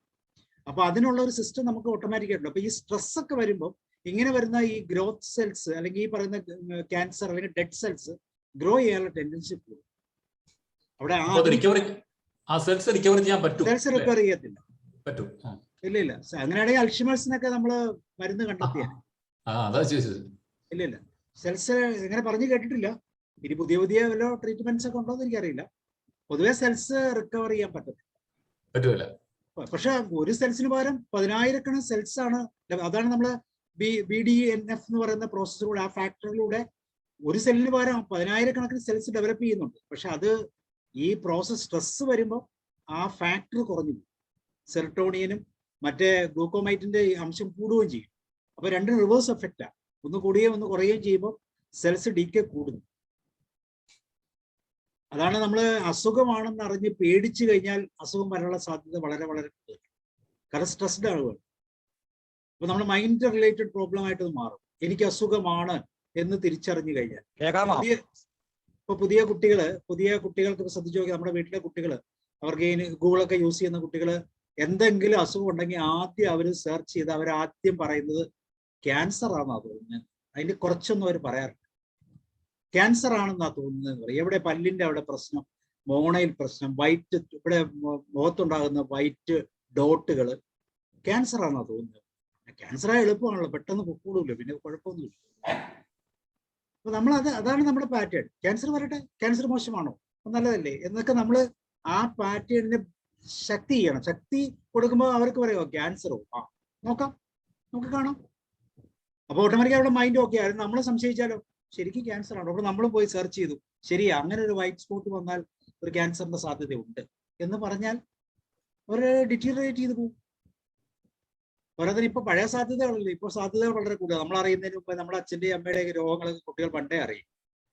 അവർ ഭയങ്കര മെഡിക്കേഷനിലാണ് നമ്മൾ പറയുന്നത്, അടങ്ങരുത്, മിണ്ടരുത്, പോകരുത് എന്നൊക്കെ പറഞ്ഞ് എന്താണ് ശരിക്കും പറഞ്ഞാൽ വീട്ടിൽ കിടന്ന് ശ്വാസം വലിച്ച് മരിക്കാനുള്ളതിന് പകരം ICU പോയി നമ്മൾ കിടക്കുന്ന പലപ്പോഴും നമ്മുടെ ഈ ഒരു സാഹചര്യം കൊണ്ടല്ല. അവിടുന്ന് ശരിക്കും പുറത്തു പോരാൻ സമ്മതിക്കത്തില്ല, നമ്മൾ തന്നെ സമ്മതിക്കത്തില്ല. പ്രത്യേകിച്ച് വിദേശത്ത് 2-3 പിള്ളേരൊക്കെ ഉണ്ടെന്ന് ആലോചിച്ച് നോക്കി, അവരൊരു കാരണവശാലും വീട്ടിൽ കിടന്ന് മരിക്കാൻ സമ്മതിക്കത്തില്ല. അത് നമ്മളെ കൺട്രോൾ പോവാണല്ലോ സാർ, പിന്നെ അവരല്ലേ ഏറ്റെടുക്കുന്നത്. അതാണ് അതിന്റെ വേറൊരു രസം. നമുക്ക് എഴുതിയിട്ട് വരാനും പറ്റില്ല, നമുക്ക് സംസാരിക്കാനും പറ്റില്ല, മറ്റുള്ളവരാണ് പിന്നെ നമ്മളെ കൺട്രോൾ ചെയ്യുന്നത്. പലപ്പോഴും ജീവിതത്തിൽ മരിക്കണമെന്ന് പ്രാർത്ഥിക്കുകയും ചെയ്യുന്ന മരിക്കാൻ അനുവദിക്കുകയില്ല. അതാണ് ഈ പ്രശ്നം. ഈ സെക്കൻഡ് വൺ വന്നിട്ട് ഫിയർ ഓഫ് ഡോഗിന്റെ വന്നിട്ട് സീവിയർ ആണ്. അത് ആ ഒരു വേരിയേഷൻ എന്തുകൊണ്ട് അങ്ങനെ വരുന്നത്? ഫിയർ ഓഫ് ഡോഗ് എന്ന് പറയുന്നത് കുട്ടിക്കാലത്ത് ഉണ്ടായിട്ടുള്ള പേടിയാണ്. സാറ് അങ്ങനെയുള്ള വ്യക്തിക്ക് ഒരു പട്ടിയെ മേടിച്ചു കൊടുക്കും, ഒരു 6 മാസം ഒരു പട്ടിയെ മേടിച്ചു കൊടുക്കും, അവർ കളിപ്പിക്കട്ടെ, എന്നിട്ട് സാർ ഏതെങ്കിലും പട്ടീനെ കണ്ടാൽ പേടിക്കുന്നു. So that is mind reprogramming വന്നു കഴിഞ്ഞു. കാരണം പട്ടിയെ കാണുമ്പോൾ അതൊരു ഭീകര ജീവി അല്ലെങ്കിൽ കടിക്കും, അത് ആക്രമിക്കും എന്നുള്ളൊരു ഭയമാണ് സബ് കോൺഷ്യസ് മൈൻഡിലുള്ളത്. നമ്മൾ എത്ര പറഞ്ഞാലും മനസ്സിലാകത്തില്ല. പട്ടി കടിക്കത്തില്ലെന്ന് എങ്ങനെ പ്രൂവ് ചെയ്യാൻ പറ്റും? എന്തോരം പട്ടികൾ കടിക്കുന്നു. കഴിഞ്ഞ ദിവസം കണ്ട് 25 പേരെയാണ് 25 ആളുകളെ ഒരു പട്ടി കടിച്ചത് തിരുവനന്തപുരത്ത്. അപ്പൊ കടിക്കുന്നില്ലെന്ന് പറയാൻ പറ്റത്തില്ല, കാരണം നമ്മൾ കാണുന്നത് ഇതാ. പക്ഷെ ഒരു പട്ടിയെ സ്വന്തമായിട്ട് മേടിച്ചു കൊടുക്കും. പക്ഷെ അവിടെ ഈ ബെല്ലഡോണ എന്ന് പറയുന്ന മരുന്ന് എങ്ങനെയാണ് അവിടെ എഫക്ട് ചെയ്യുന്നത്? അങ്ങനെയാണെങ്കിൽ ആ മരുന്നിന്റെ ആവശ്യമില്ലല്ലോ. അതാണ് ബെലഡോണ എന്ന് പറയുന്ന ഹോമിയോ മെഡിസിനെ കുറിച്ചാണ് സാറ് പറഞ്ഞല്ലേ? സാർ എല്ലാ മരുന്നുകളും നമ്മളുടെ ഈ ഫിയർ അല്ലെങ്കിൽ ആങ്സൈറ്റിയുടെ ഈ ന്യൂറോ ട്രാൻസ്മിറ്റർ ലെവലിനെ ബാലൻസ് ചെയ്യാൻ ഉപയോഗിക്കുന്നത്. എത്രമാത്രം ബാലൻസ് ചെയ്യുന്നു പറയാൻ പറ്റത്തില്ല. എപ്പോഴും ആ കുട്ടി അത് കഴിച്ചുകൊണ്ടിരിക്കേണ്ട കാര്യമില്ലല്ലോ, അത് ബാലൻസ്ഡാകും. അങ്ങനെ ബാലൻസ്ഡ് എനിക്ക് തോന്നുന്നു കണ്ണിന്റെ കാഴ്ചക്ക് വേണ്ടി ഇങ്ങനെയുള്ള കാര്യങ്ങൾ ശരിക്കും അറിയാവുന്നവർ ഉപയോഗിച്ചാൽ ഈവൻ ജീൻസിൽ വരെ ചേഞ്ച് വരുത്താൻ കഴിയുന്ന ഒരു മെഡിസിനാണ് ഹോമിയോ. അതിന്റെ ഒരു അറിവ് വെച്ച് ഞാൻ പറയുന്നതാണ്. അതിന്റെ ഒരു എക്സാമ്പിൾ വേണമെങ്കിൽ ഞാൻ പറയാം. വളരെ സിമ്പിൾ ആയിട്ട് നമ്മൾ യൂസ് ചെയ്യാൻ പറ്റുന്ന ഒരു ഹോമിയോ മെഡിസിൻ ഉണ്ട്, കലണ്ടുല ക്യൂ എന്ന് പറയും. ഡെറ്റോൾ പോലെ ഇരിക്കും, ഡെറ്റോൾ പോലെ. നിങ്ങളുടെ ശരീരത്തിൽ മുറിവുണ്ടെങ്കിലോ പഴുപ്പുണ്ടെങ്കിലോ പഴുത്ത് പുഴു വന്നാൽ പോലും നിങ്ങളത് അപ്ലൈ ചെയ്യും. അത് ഉപയോഗിച്ചവർ അത് മേടിക്കുക, ഡൈല്യൂട്ട് ചെയ്യാതെ ഉപയോഗിക്കുക. കലണ്ടുല ക്യൂ പേര് ഓർത്തിരുന്നോ? ഡെറ്റോൾ പോലെ ഉപയോഗിക്കാവുന്നതാണ്. ഡെറ്റോൾ തന്നെ നല്ല സുന്ദരം മണമാണ്. രോഗിയുള്ള നമ്മുടെ ബെഡ് സോർ, എന്റെ മദറൊക്കെ അൾഷിമർ രോഗിയായിരുന്നു 5-6 വർഷം. ബെഡ് സോർ ഉണ്ടായി. ബെഡ് സോറിന് ഞാൻ കൊടുക്കുന്ന ബെസ്റ്റ് ആണ്. ബെസ്റ്റ് എന്ന് വെച്ചാൽ 100%.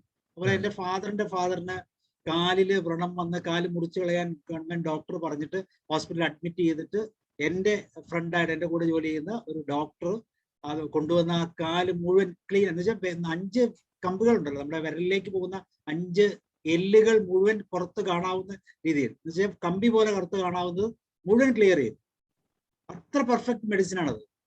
അതിന് ബ്രെയിനിന്റെ ഇപ്പൊ നമ്മൾ ബൈബിളിലൊക്കെ പറയും നിങ്ങളുടെ ഞരമ്പുകൾ നിങ്ങളുടെ മാംസവും എല്ലാം തിരിച്ചു വരുന്നതായിട്ട് കാണുന്നു എന്ന് പറയുന്ന ഒരു ഫീലിംഗ് എനിക്ക് അതിലുണ്ടായത്. മരുന്നിന്റെ പേര് ഒന്നുകൂടെ പറയൂ സർ പ്ലീസ്. കലണ്ടുലാക്യു.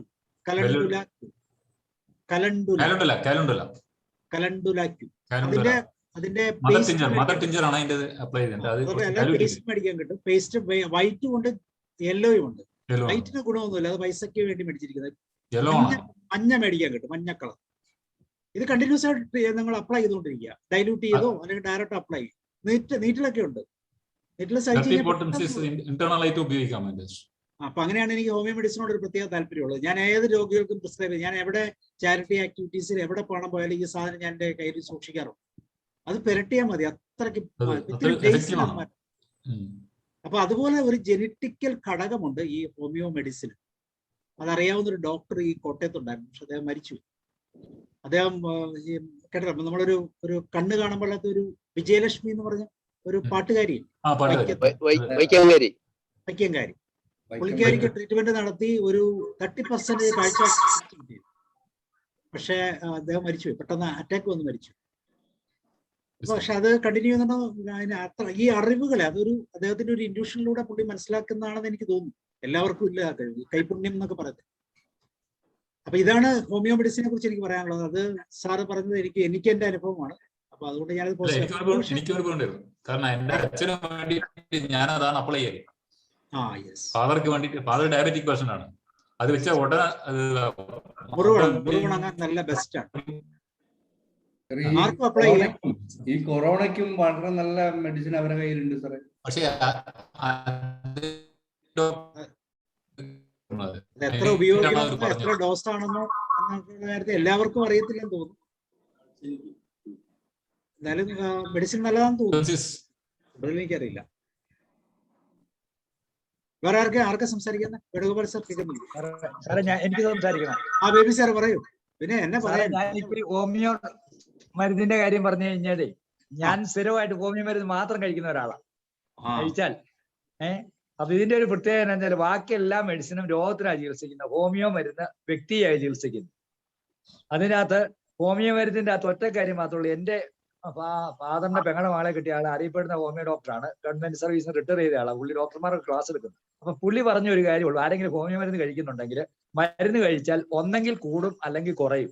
ഒന്നും സംഭവിച്ചില്ലെങ്കിൽ ആ രോഗമല്ല. അതുകൊണ്ടാണ് അങ്ങനെ ചികിത്സിക്കുന്ന ഒരാൾ ഒരു 2 ദിവസം കഴിഞ്ഞ് അദ്ദേഹം ചെയ്യുന്ന നമ്മൾ ടെസ്റ്റ് ചെയ്തതിനു ശേഷം ചെയ്യുന്നുള്ളൂ. എനിക്ക് വളരെ എഫക്റ്റീവ് ആയിട്ട് തോന്നിയ ഒരു കാര്യമാണ്. ഇപ്പം പറഞ്ഞ കാൽസ്യം, ഇപ്പൊ നമ്മൾ ഈ കോവിഡ് എന്ന് പറഞ്ഞ് വരുന്ന മരുന്നില്ലേ, ആ മരുന്നുകൾ വർഷങ്ങൾക്ക് മുമ്പ്, എന്റെ മോൻ ഇപ്പൊ 35 വയസ്സുണ്ട്, ആ കാലത്തോട്ടെ അവര് പ്രതിരോധ മരുന്നായിട്ട് ഉപയോഗിച്ചുകൊണ്ടിരുന്ന പുതിയൊരു മരുന്നല്ല ഇത്. Arsenic album. അതെ, ആർസനിക് ആൽബം പുതിയ മരുന്നല്ല. ഈ വെറുതെ ശരിക്കും അതെ അത് പണ്ട് തൊട്ടേ കൊടുത്തോണ്ടിരിക്കുന്ന. ഇന്നാണ് ഒരാൾ കേസ് കൊടുത്തിട്ടുണ്ട് നിരോധിക്കണം എന്ന് പറഞ്ഞു. അത് ശരിക്കും പറഞ്ഞാൽ ഇവര് തമ്മിലുള്ള ഇന്റേണൽ ഗുസ്തിയാ. അപ്പൊ ഇത്ര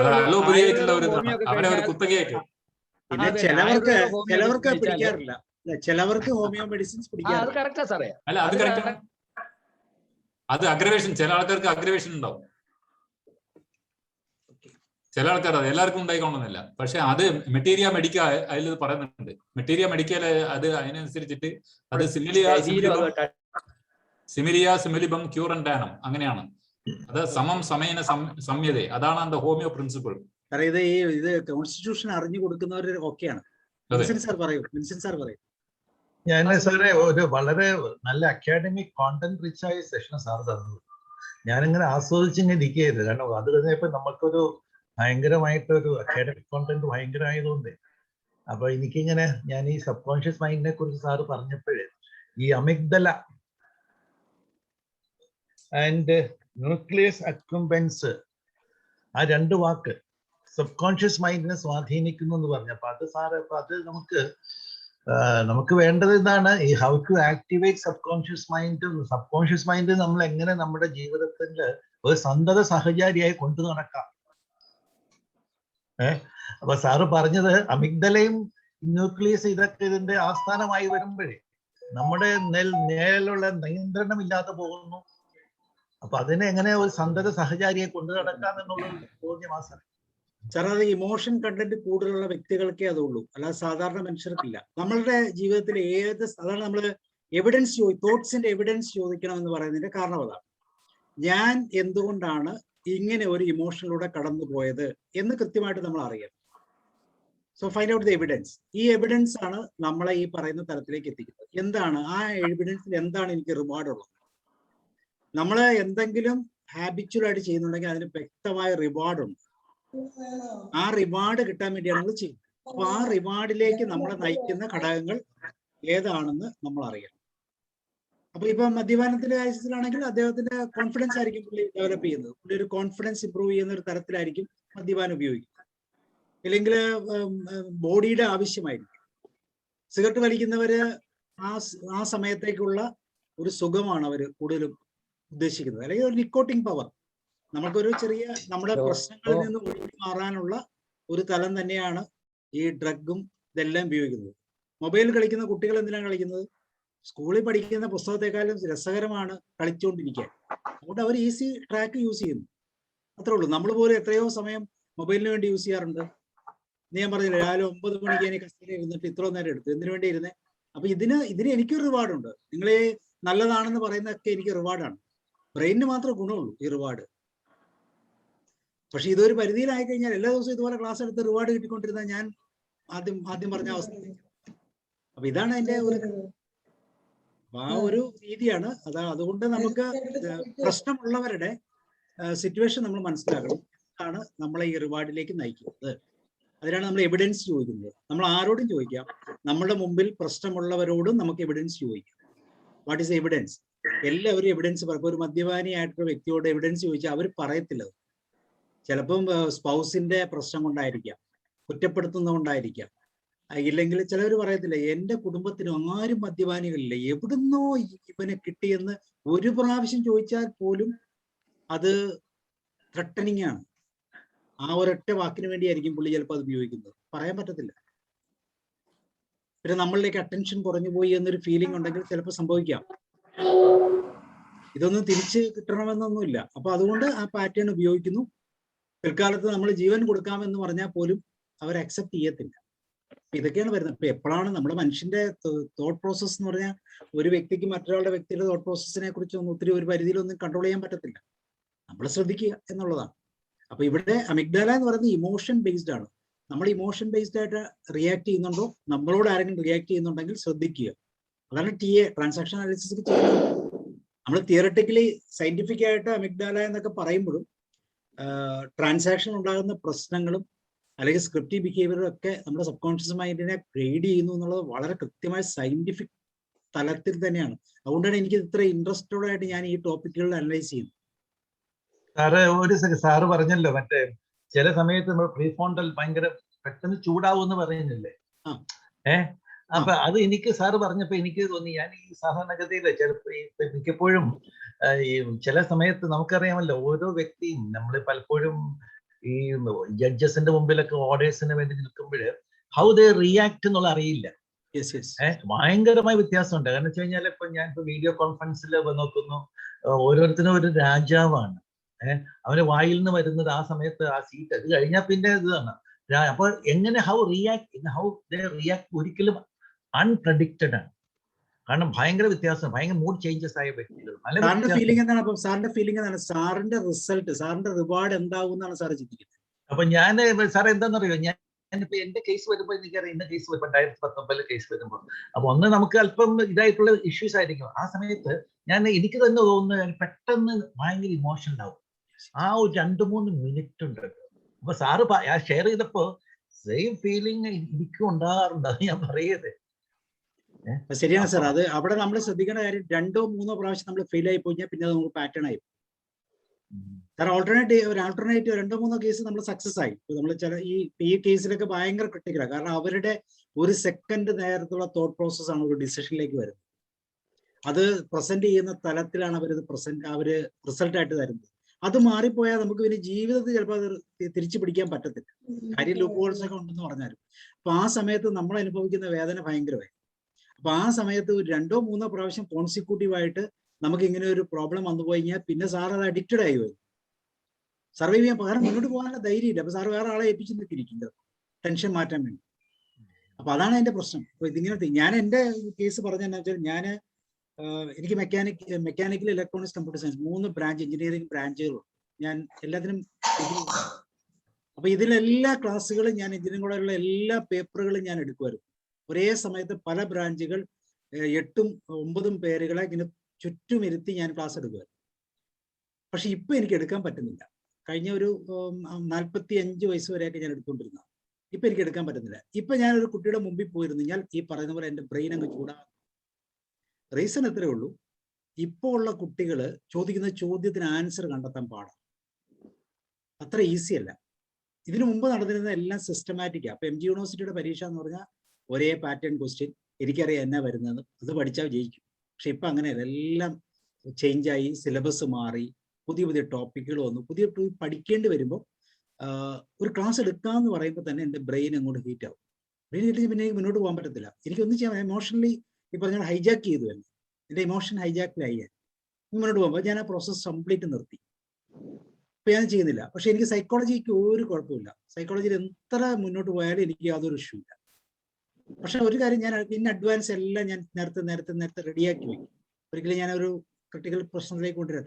അപ്പൊ അല്ലെങ്കിൽ നമുക്ക് ഈ പറഞ്ഞ ഇത് വരും. ഇപ്പൊ ഒരു എഞ്ചിനീയറിംഗ് ടോപ്പിക് എടുക്കണമെന്ന് പറഞ്ഞാൽ ഞാൻ വെള്ളത്തിലായി. എനിക്ക് അപ്പോഴേ എന്റെ ബ്രെയിൻ ഹീറ്റായി ആകെ പ്രശ്നമായി. അപ്പൊ ഇതാണ് സർവേ. അപ്പൊ ആ സർവൈവൽ, ആ സോൺ, അത് ഫിയർ സോണിലാണ് ഞാനപ്പോൾ നിൽക്കുന്നത്. അപ്പൊ ഞാൻ എന്റെ സോൺ ഒന്ന് മാറ്റിയിട്ട് ഞാൻ വേറൊരു എന്താ പറയുന്നത് ലേണിംഗ് സോണിലേക്ക് വന്നു. അപ്പൊ ലേണിംഗ് സോണിൽ ഇപ്പൊ എനിക്ക് വ്യക്തമായിട്ട് പറയാം, ഞാനൊരു ഗ്രോത്ത് സോണിലാണ്. എനിക്ക് പ്രശ്നമൊന്നുമില്ല, ഗ്രോത്ത് സോണിൽ തന്നെയാണ് നിൽക്കുന്നത്. എന്നാലും എനിക്ക് കംഫർട്ട് സോണാണ് താൻ. കാരണം ഫിനാൻഷ്യലി എനിക്ക് ഈ സോണിൽ കൂടെ ഒരു ഫിനാൻഷ്യൽ കണ്ടെത്തേണ്ട ആവശ്യമില്ലാത്തതുകൊണ്ട് ഞാൻ വളരെ, അതാണ് സാർ ആദ്യം പറഞ്ഞത്, വേണുഗോപാൽ സാർ പറഞ്ഞത്. സാറ് BSNL റിട്ടയർഡ് എംപ്ലോയി ആണ്. അപ്പൊ നോർമലി നമുക്കൊരു ഫിനാൻഷ്യൽ പ്രശ്നമില്ല, നമുക്ക് മുന്നോട്ട് പോകാനുള്ള സർവൈവൽ പാർട്ടുണ്ട്. അപ്പൊ ഇതൊരു ഗ്രോത്ത് എന്നെ ഫിനാൻഷ്യൽ തരത്തിൽ അഫക്ട് ചെയ്യുന്നില്ല. അപ്പൊ അതുകൊണ്ട് ഞാൻ ഒരിക്കലും ഒരു സ്ട്രെസ് വരില്ല. Thank you very much sir. കാരണം നല്ലൊരു സെഷൻ ആയിരുന്നു, ഭയങ്കര അക്കാഡമിക്. ഈ കോഗ്നേറ്റീവ് ഡിസോണർ, കോഗ്നേറ്റീവ് മേഖലയിലേക്ക് വരുമ്പോഴേ ഒത്തിരി കാര്യങ്ങൾ സാറ് ചെയ്യുന്ന റിസർച്ച് ഡൂയിങ് ഒരു government service to humanity really. കാരണം ഞങ്ങൾ ഇത്രയും സാറ് ഇതിന്റെ റിസർച്ച് ഞങ്ങളെല്ലാം കിട്ടുന്നു എന്നുള്ളത് വളരെ congratulation sir. Thank you very much. Sir ഒരു വാക്കോടെ കൂട്ടിച്ചേർത്തോട്ടെ. പിന്നെ ഒന്നോ രണ്ടോ പറയും സാർ. സാറേ, ഞാനിപ്പോ കണ്ടെത്തിയ കാര്യം എന്താണ്, ഞാൻ 41 വർഷമായിട്ട് ടീച്ചറാ. എങ്കിലും ഞാന് ഈ അന്നൊക്കെ ഒരു പരിധി വരെ കംഫർട്ട് സോൺ ആയിരുന്നു. ഇപ്പൊ ഞാൻ അതിൽ നിന്ന് യഥാർത്ഥത്തിൽ ഒരു ഓൺട്രപ്രനറായി, ടീച്ചർപ്രനറായി. ഇപ്പോഴാണ് യഥാർത്ഥ ഞാൻ ഗ്രോത്ത് സ്റ്റേജിലേക്ക് എത്തിയിരിക്കുന്നത്. അതിന്റെ അർത്ഥം എന്ന് വെച്ചാൽ മൊത്തം എനിക്ക് പാഷനായിട്ടുള്ള ജോലിയായി ഇപ്പം ചെയ്യുന്നത്. ടീച്ചിങ് പാഷൻ അല്ലെന്നുള്ളതല്ല. ഇപ്പോഴും ഞാൻ ടീച്ചറാണ്, ഇപ്പോഴും പഠിപ്പിക്കുന്നുണ്ട് മരീനില്, കാഞ്ഞിരപ്പള്ളി റിട്ടയർ ചെയ്തിട്ടുണ്ട്. പക്ഷെ ഞാൻ ഒരു ഈ സെനിറ്ററി റിസോർട്ട് തുടങ്ങി കഴിഞ്ഞപ്പോ എന്ന് ഈ ഗുസ്തിയാ, എല്ലാരുമായിട്ട് എന്തെങ്കിലും ഇഷ്യൂവാ. അപ്പൊ ഭയങ്കര ഊർജ്ജമാ, എല്ലാരുമായിട്ട് എന്തെങ്കിലും ഇത് വരും. നമുക്ക് ശരിക്കും അതിനെ നേരിടുക എന്നുള്ള, അതായത് നമ്മുടെ ഒരു പാഷൻ, അതിനെ വിജയിച്ചേ അടങ്ങുന്നുള്ള. അപ്പൊ നമുക്കൊരു ഊർജ്ജം. ഇപ്പം ലഹരിയെ പറ്റി ചർച്ച ചെയ്തില്ലേ, ലഹരി എല്ലാവർക്കും ഉണ്ടല്ലേ മുന്നോട്ട് പോകാൻ പറ്റുള്ളൂ. ലഹരി ഇല്ലാതെ ആർക്കും മുന്നോട്ട് പോകാൻ പറ്റില്ല. ആ ലഹരി ചിലർക്ക് ഉള്ളിൽ ചെന്നാലാ ലഹരി, ചിലർക്കൊന്നും അടിക്കാതെ ലഹരി. എനിക്കിപ്പോ ഇത് വിജയിപ്പിക്കണം എന്നുള്ളൊരു ലഹരിയാ. പലപ്പോഴും സാറിന്റെ മക്കൾ ചോദിക്കാറുണ്ടല്ലോ, എന്തിനാ അപ്പ ഇതുപോലെ ചെയ്യാൻ, ഞങ്ങളുടെ അടുത്ത് വന്ന് നിൽക്കാൻ പാടില്ല, ഞങ്ങളുടെ കൊച്ചുമക്കളെയൊക്കെ ഒന്ന് നോക്കാൻ പാടില്ല എന്നൊക്കെ ചോദിക്കാറില്ലേ? ഇല്ല, അതെനിക്ക് അത്ര ലഹരി ഇല്ല. അല്ല അവര് ചോദിക്കാറില്ല എന്നാ ചോദിച്ചു.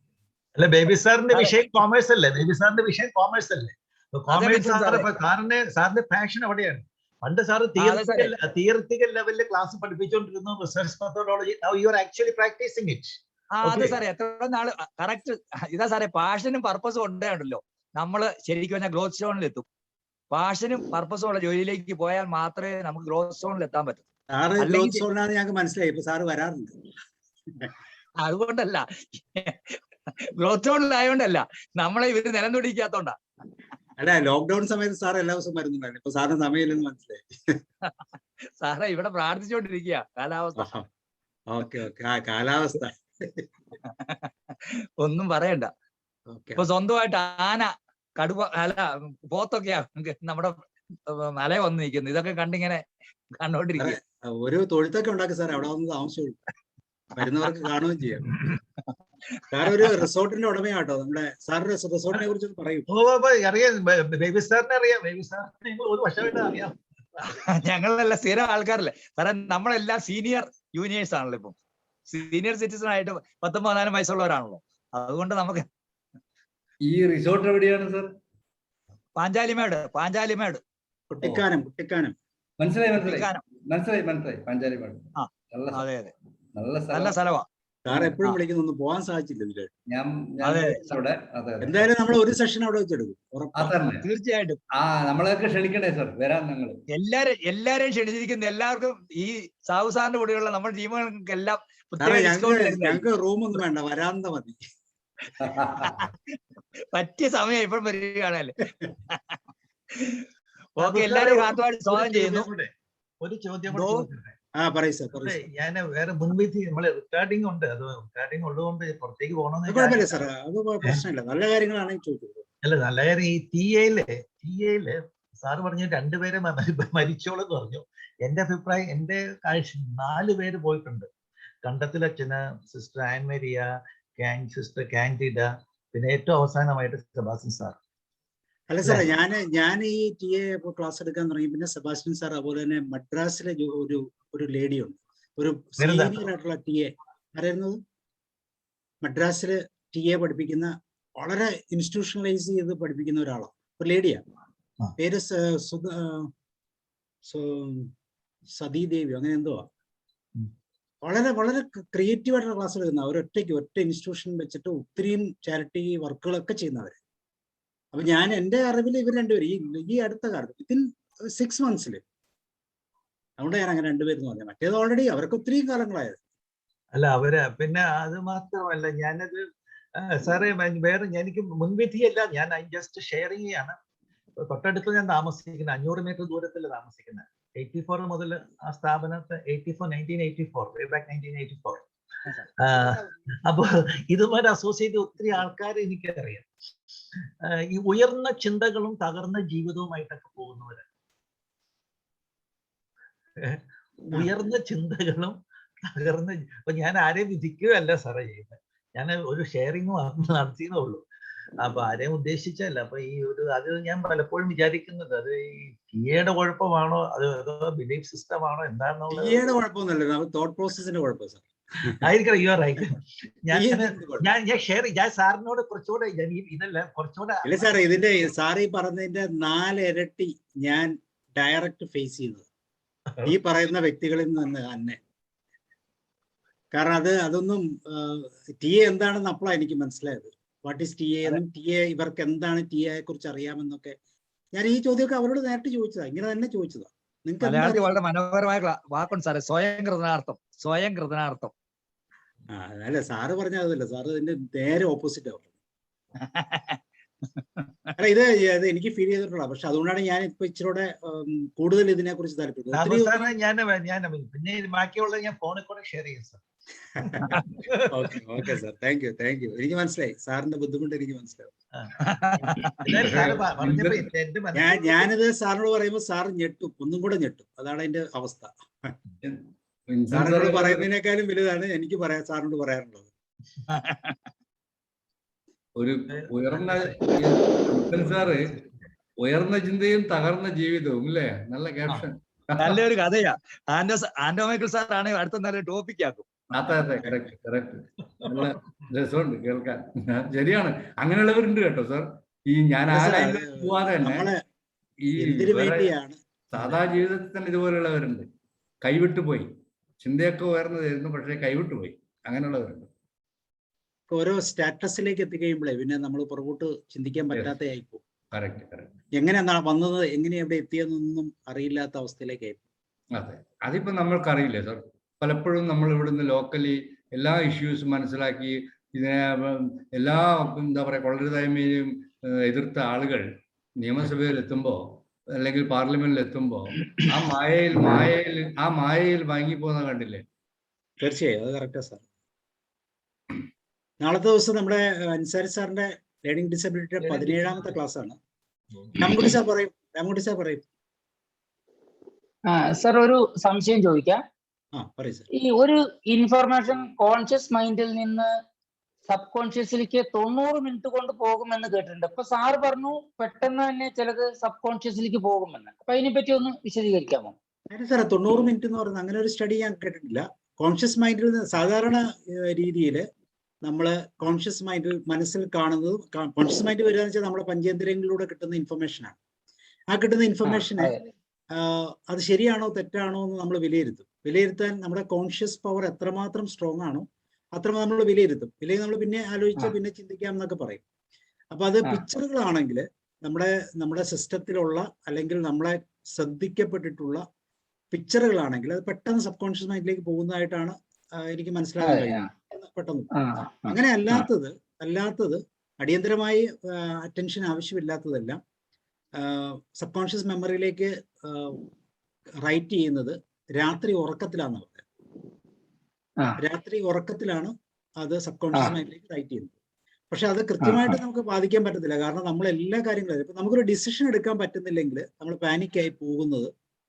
അപ്പൊ നമ്മള് രാത്രി വരെ വെയിറ്റ് ചെയ്യേണ്ട കാര്യമില്ല. അല്ലാതെ തന്നെ നമുക്ക് സബ് കോൺഷ്യസ് മൈൻഡിൽ നിന്ന് ഇൻഫർമേഷൻ കിട്ടുന്നുണ്ട്. പട്ടി ഓടി വരുമ്പോഴത്തേക്കും സാറ് ചോദിച്ച പോലെ പട്ടി ഓടി വരുമ്പോൾ നമ്മൾ പ്രതിവിധി ആദ്യമേ കാറിലും കൂലും ഒക്കെ ആയിരിക്കും. അതെല്ലാം നമ്മുടെ സബ് കോൺഷ്യസ് മൈൻഡിൽ നിന്ന് കിട്ടുന്നത്. അപ്പൊ ആ സമയത്ത് നമ്മുടെ കോൺഷ്യസ് മൈൻഡ് ഡൗൺ ആയി പോകുന്നു. അപ്പൊ sub conscious mind take charge ഏറ്റെടുക്കും. എന്നിട്ട് പുള്ളിക്ക് അറിയാവുന്ന രീതിയിൽ നമ്മളെ സർവൈവ് ചെയ്യിക്കും.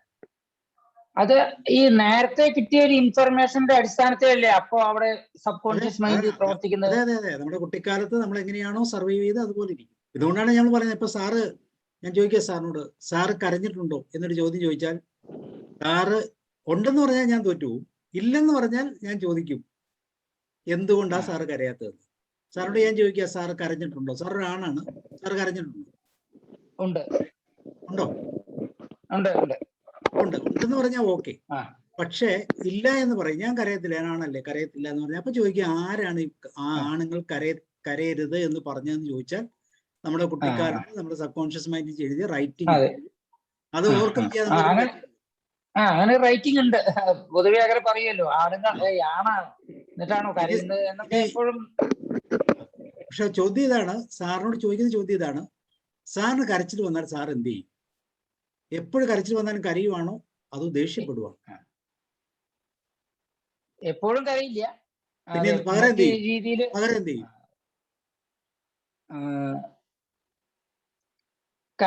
എന്തോ സാർ ഒന്നും കൂടി കരച്ചിൽ വന്നാൽ സാറിന്റെ ജീവിതത്തിൽ ഒരു നെഗറ്റീവ് ഇഫക്റ്റ് ഉണ്ടായി, കരയേണ്ടതാണ്.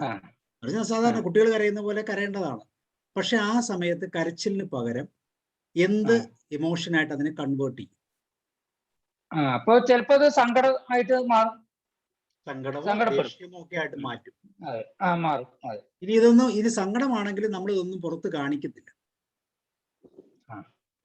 മിക്കവാറും നമ്മൾ ഒതുക്കും, അതൊന്നും ഇല്ലെന്ന് പറഞ്ഞ് ചിരിച്ച് കളിച്ചൊക്കെ അങ്ങ് പോകും. മനസ്സിൽ ഇതുണ്ടാവും. അപ്പൊ ഇത് എന്തുകൊണ്ടാണെന്ന് വെച്ചാൽ നമ്മുടെ കുട്ടിക്കാലത്ത് നമ്മൾ പറഞ്ഞിരിക്കുന്ന അങ്ങനെയാണ്, ആണുങ്ങൾ കരയരുത് എന്ന് നമ്മളോട് പറഞ്ഞ് പല പ്രാവശ്യം പറഞ്ഞ് ശീലിപ്പിച്ചു. കാരണം നമ്മൾ എത്രയോ പ്രാവശ്യം കുട്ടിക്കാലത്ത് കരഞ്ഞിരിക്കുന്നു. ഓരോ കരച്ചിൽ പറയുമ്പോൾ നീ ആണാണ്, കരയരുത് എന്ന് തന്നെയാണ് പറഞ്ഞിരിക്കുന്നത്. അപ്പൊ നമ്മൾ ഓട്ടോമാറ്റിക്കായിട്ട് അങ്ങനെ ഒരു പാറ്റേൺ വരും. എന്നിട്ടും കരഞ്ഞു പോകുന്നത് നിവൃത്തിയില്ലാത്തതുകൊണ്ടാണ്. കരയുക എന്നുള്ളതാണ് നമ്മളുടെ റിലാക്സേഷൻ. ഞാൻ ആങ്സൈറ്റി, ഒരു ആങ്സൈറ്റി തലം വരും, ഞാൻ കരഞ്ഞാൽ മറ്റുള്ളവർ കാണത്തില്ല, നാണക്കേടല്ലേ, ഇതാണ് എൻ്റെ ആങ്സൈറ്റി. ഇനി കരഞ്ഞു പോയി കഴിഞ്ഞാൽ നമ്മൾ ചിന്തിക്കുന്നതാണ്, അന്ന് ഞാൻ കരഞ്ഞു പോയി, ഇനി ഞാൻ ഒരിക്കലും അവസരം ഉണ്ടാക്കത്തില്ലെന്ന് നമ്മൾ ചിന്തിക്കുമ്പോൾ അതൊരു ഡിപ്രഷന്റെ തലമുറ വരും. അപ്പൊ ഇങ്ങനെ നമുക്ക് ഏതൊരു കാര്യത്തിനെയും ഈ പറയുന്ന ആങ്സൈറ്റിനും ഡിപ്രഷനിലും കൊണ്ട് കെട്ടാം. അങ്ങനെ കെട്ടിയാണ് നമ്മൾ ജീവിക്കുന്നത്. മറ്റുള്ളവർ ചെയ്യുന്ന പോലെ അല്ല നമ്മൾ ചെയ്യുന്നതെങ്കിൽ നമ്മൾ അതിനകത്ത് ഒരു കണ്ടീഷനിങ് നമ്മൾ നടത്തുന്നുണ്ട്. ആ കണ്ടീഷനിങ് ആണ് നമ്മളുടെ ഈ സബ് കോൺഷ്യസ് മൈൻഡ് ഉപയോഗിച്ച് ചെയ്യുന്നത്. അത് നമ്മൾ അറിഞ്ഞല്ല ചെയ്യുന്നത്.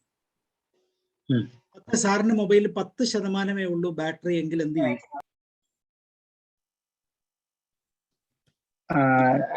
ഇപ്പൊ നമ്മള് ഓഫ് ആക്കാനുള്ള ഒരു പ്രവണത ഉണ്ടാവും. പക്ഷെ നമ്മള് യാത്ര പോവാണ്.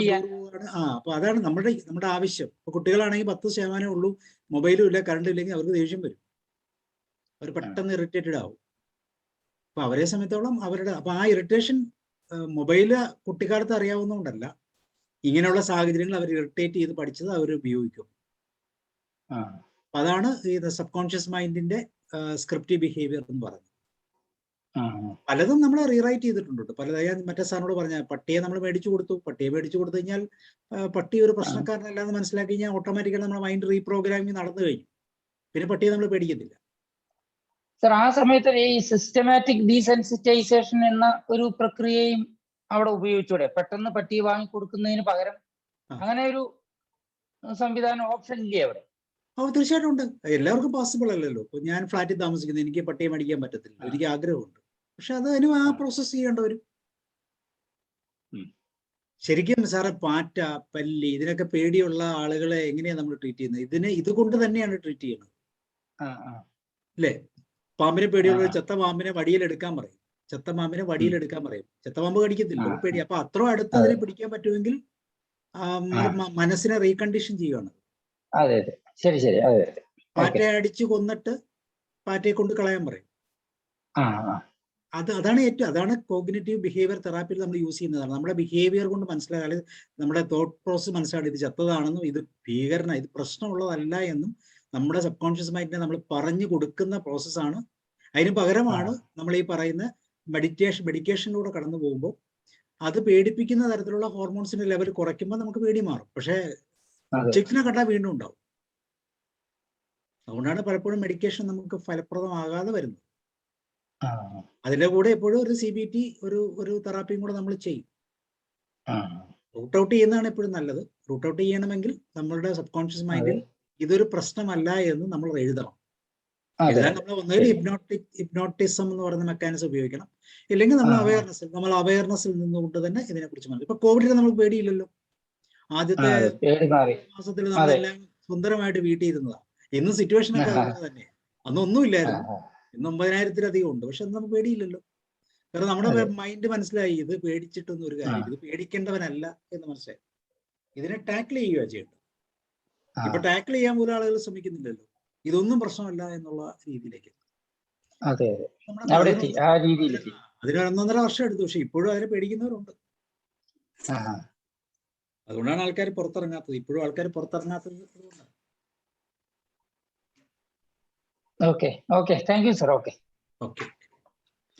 ഓക്കെ, അപ്പോൾ നമുക്ക് വേറെ ആർക്കെങ്കിലും എന്താണ് ചോദിക്കാണ്ട് ചോദിക്കാം, അല്ലെങ്കിൽ നമുക്ക് വൈൻഡപ്പ് ചെയ്യാം. ഒത്തിരി സന്തോഷമുണ്ട്. ഞാൻ ഒത്തിരി വയ്യ കയറാൻ പറ്റിയത്.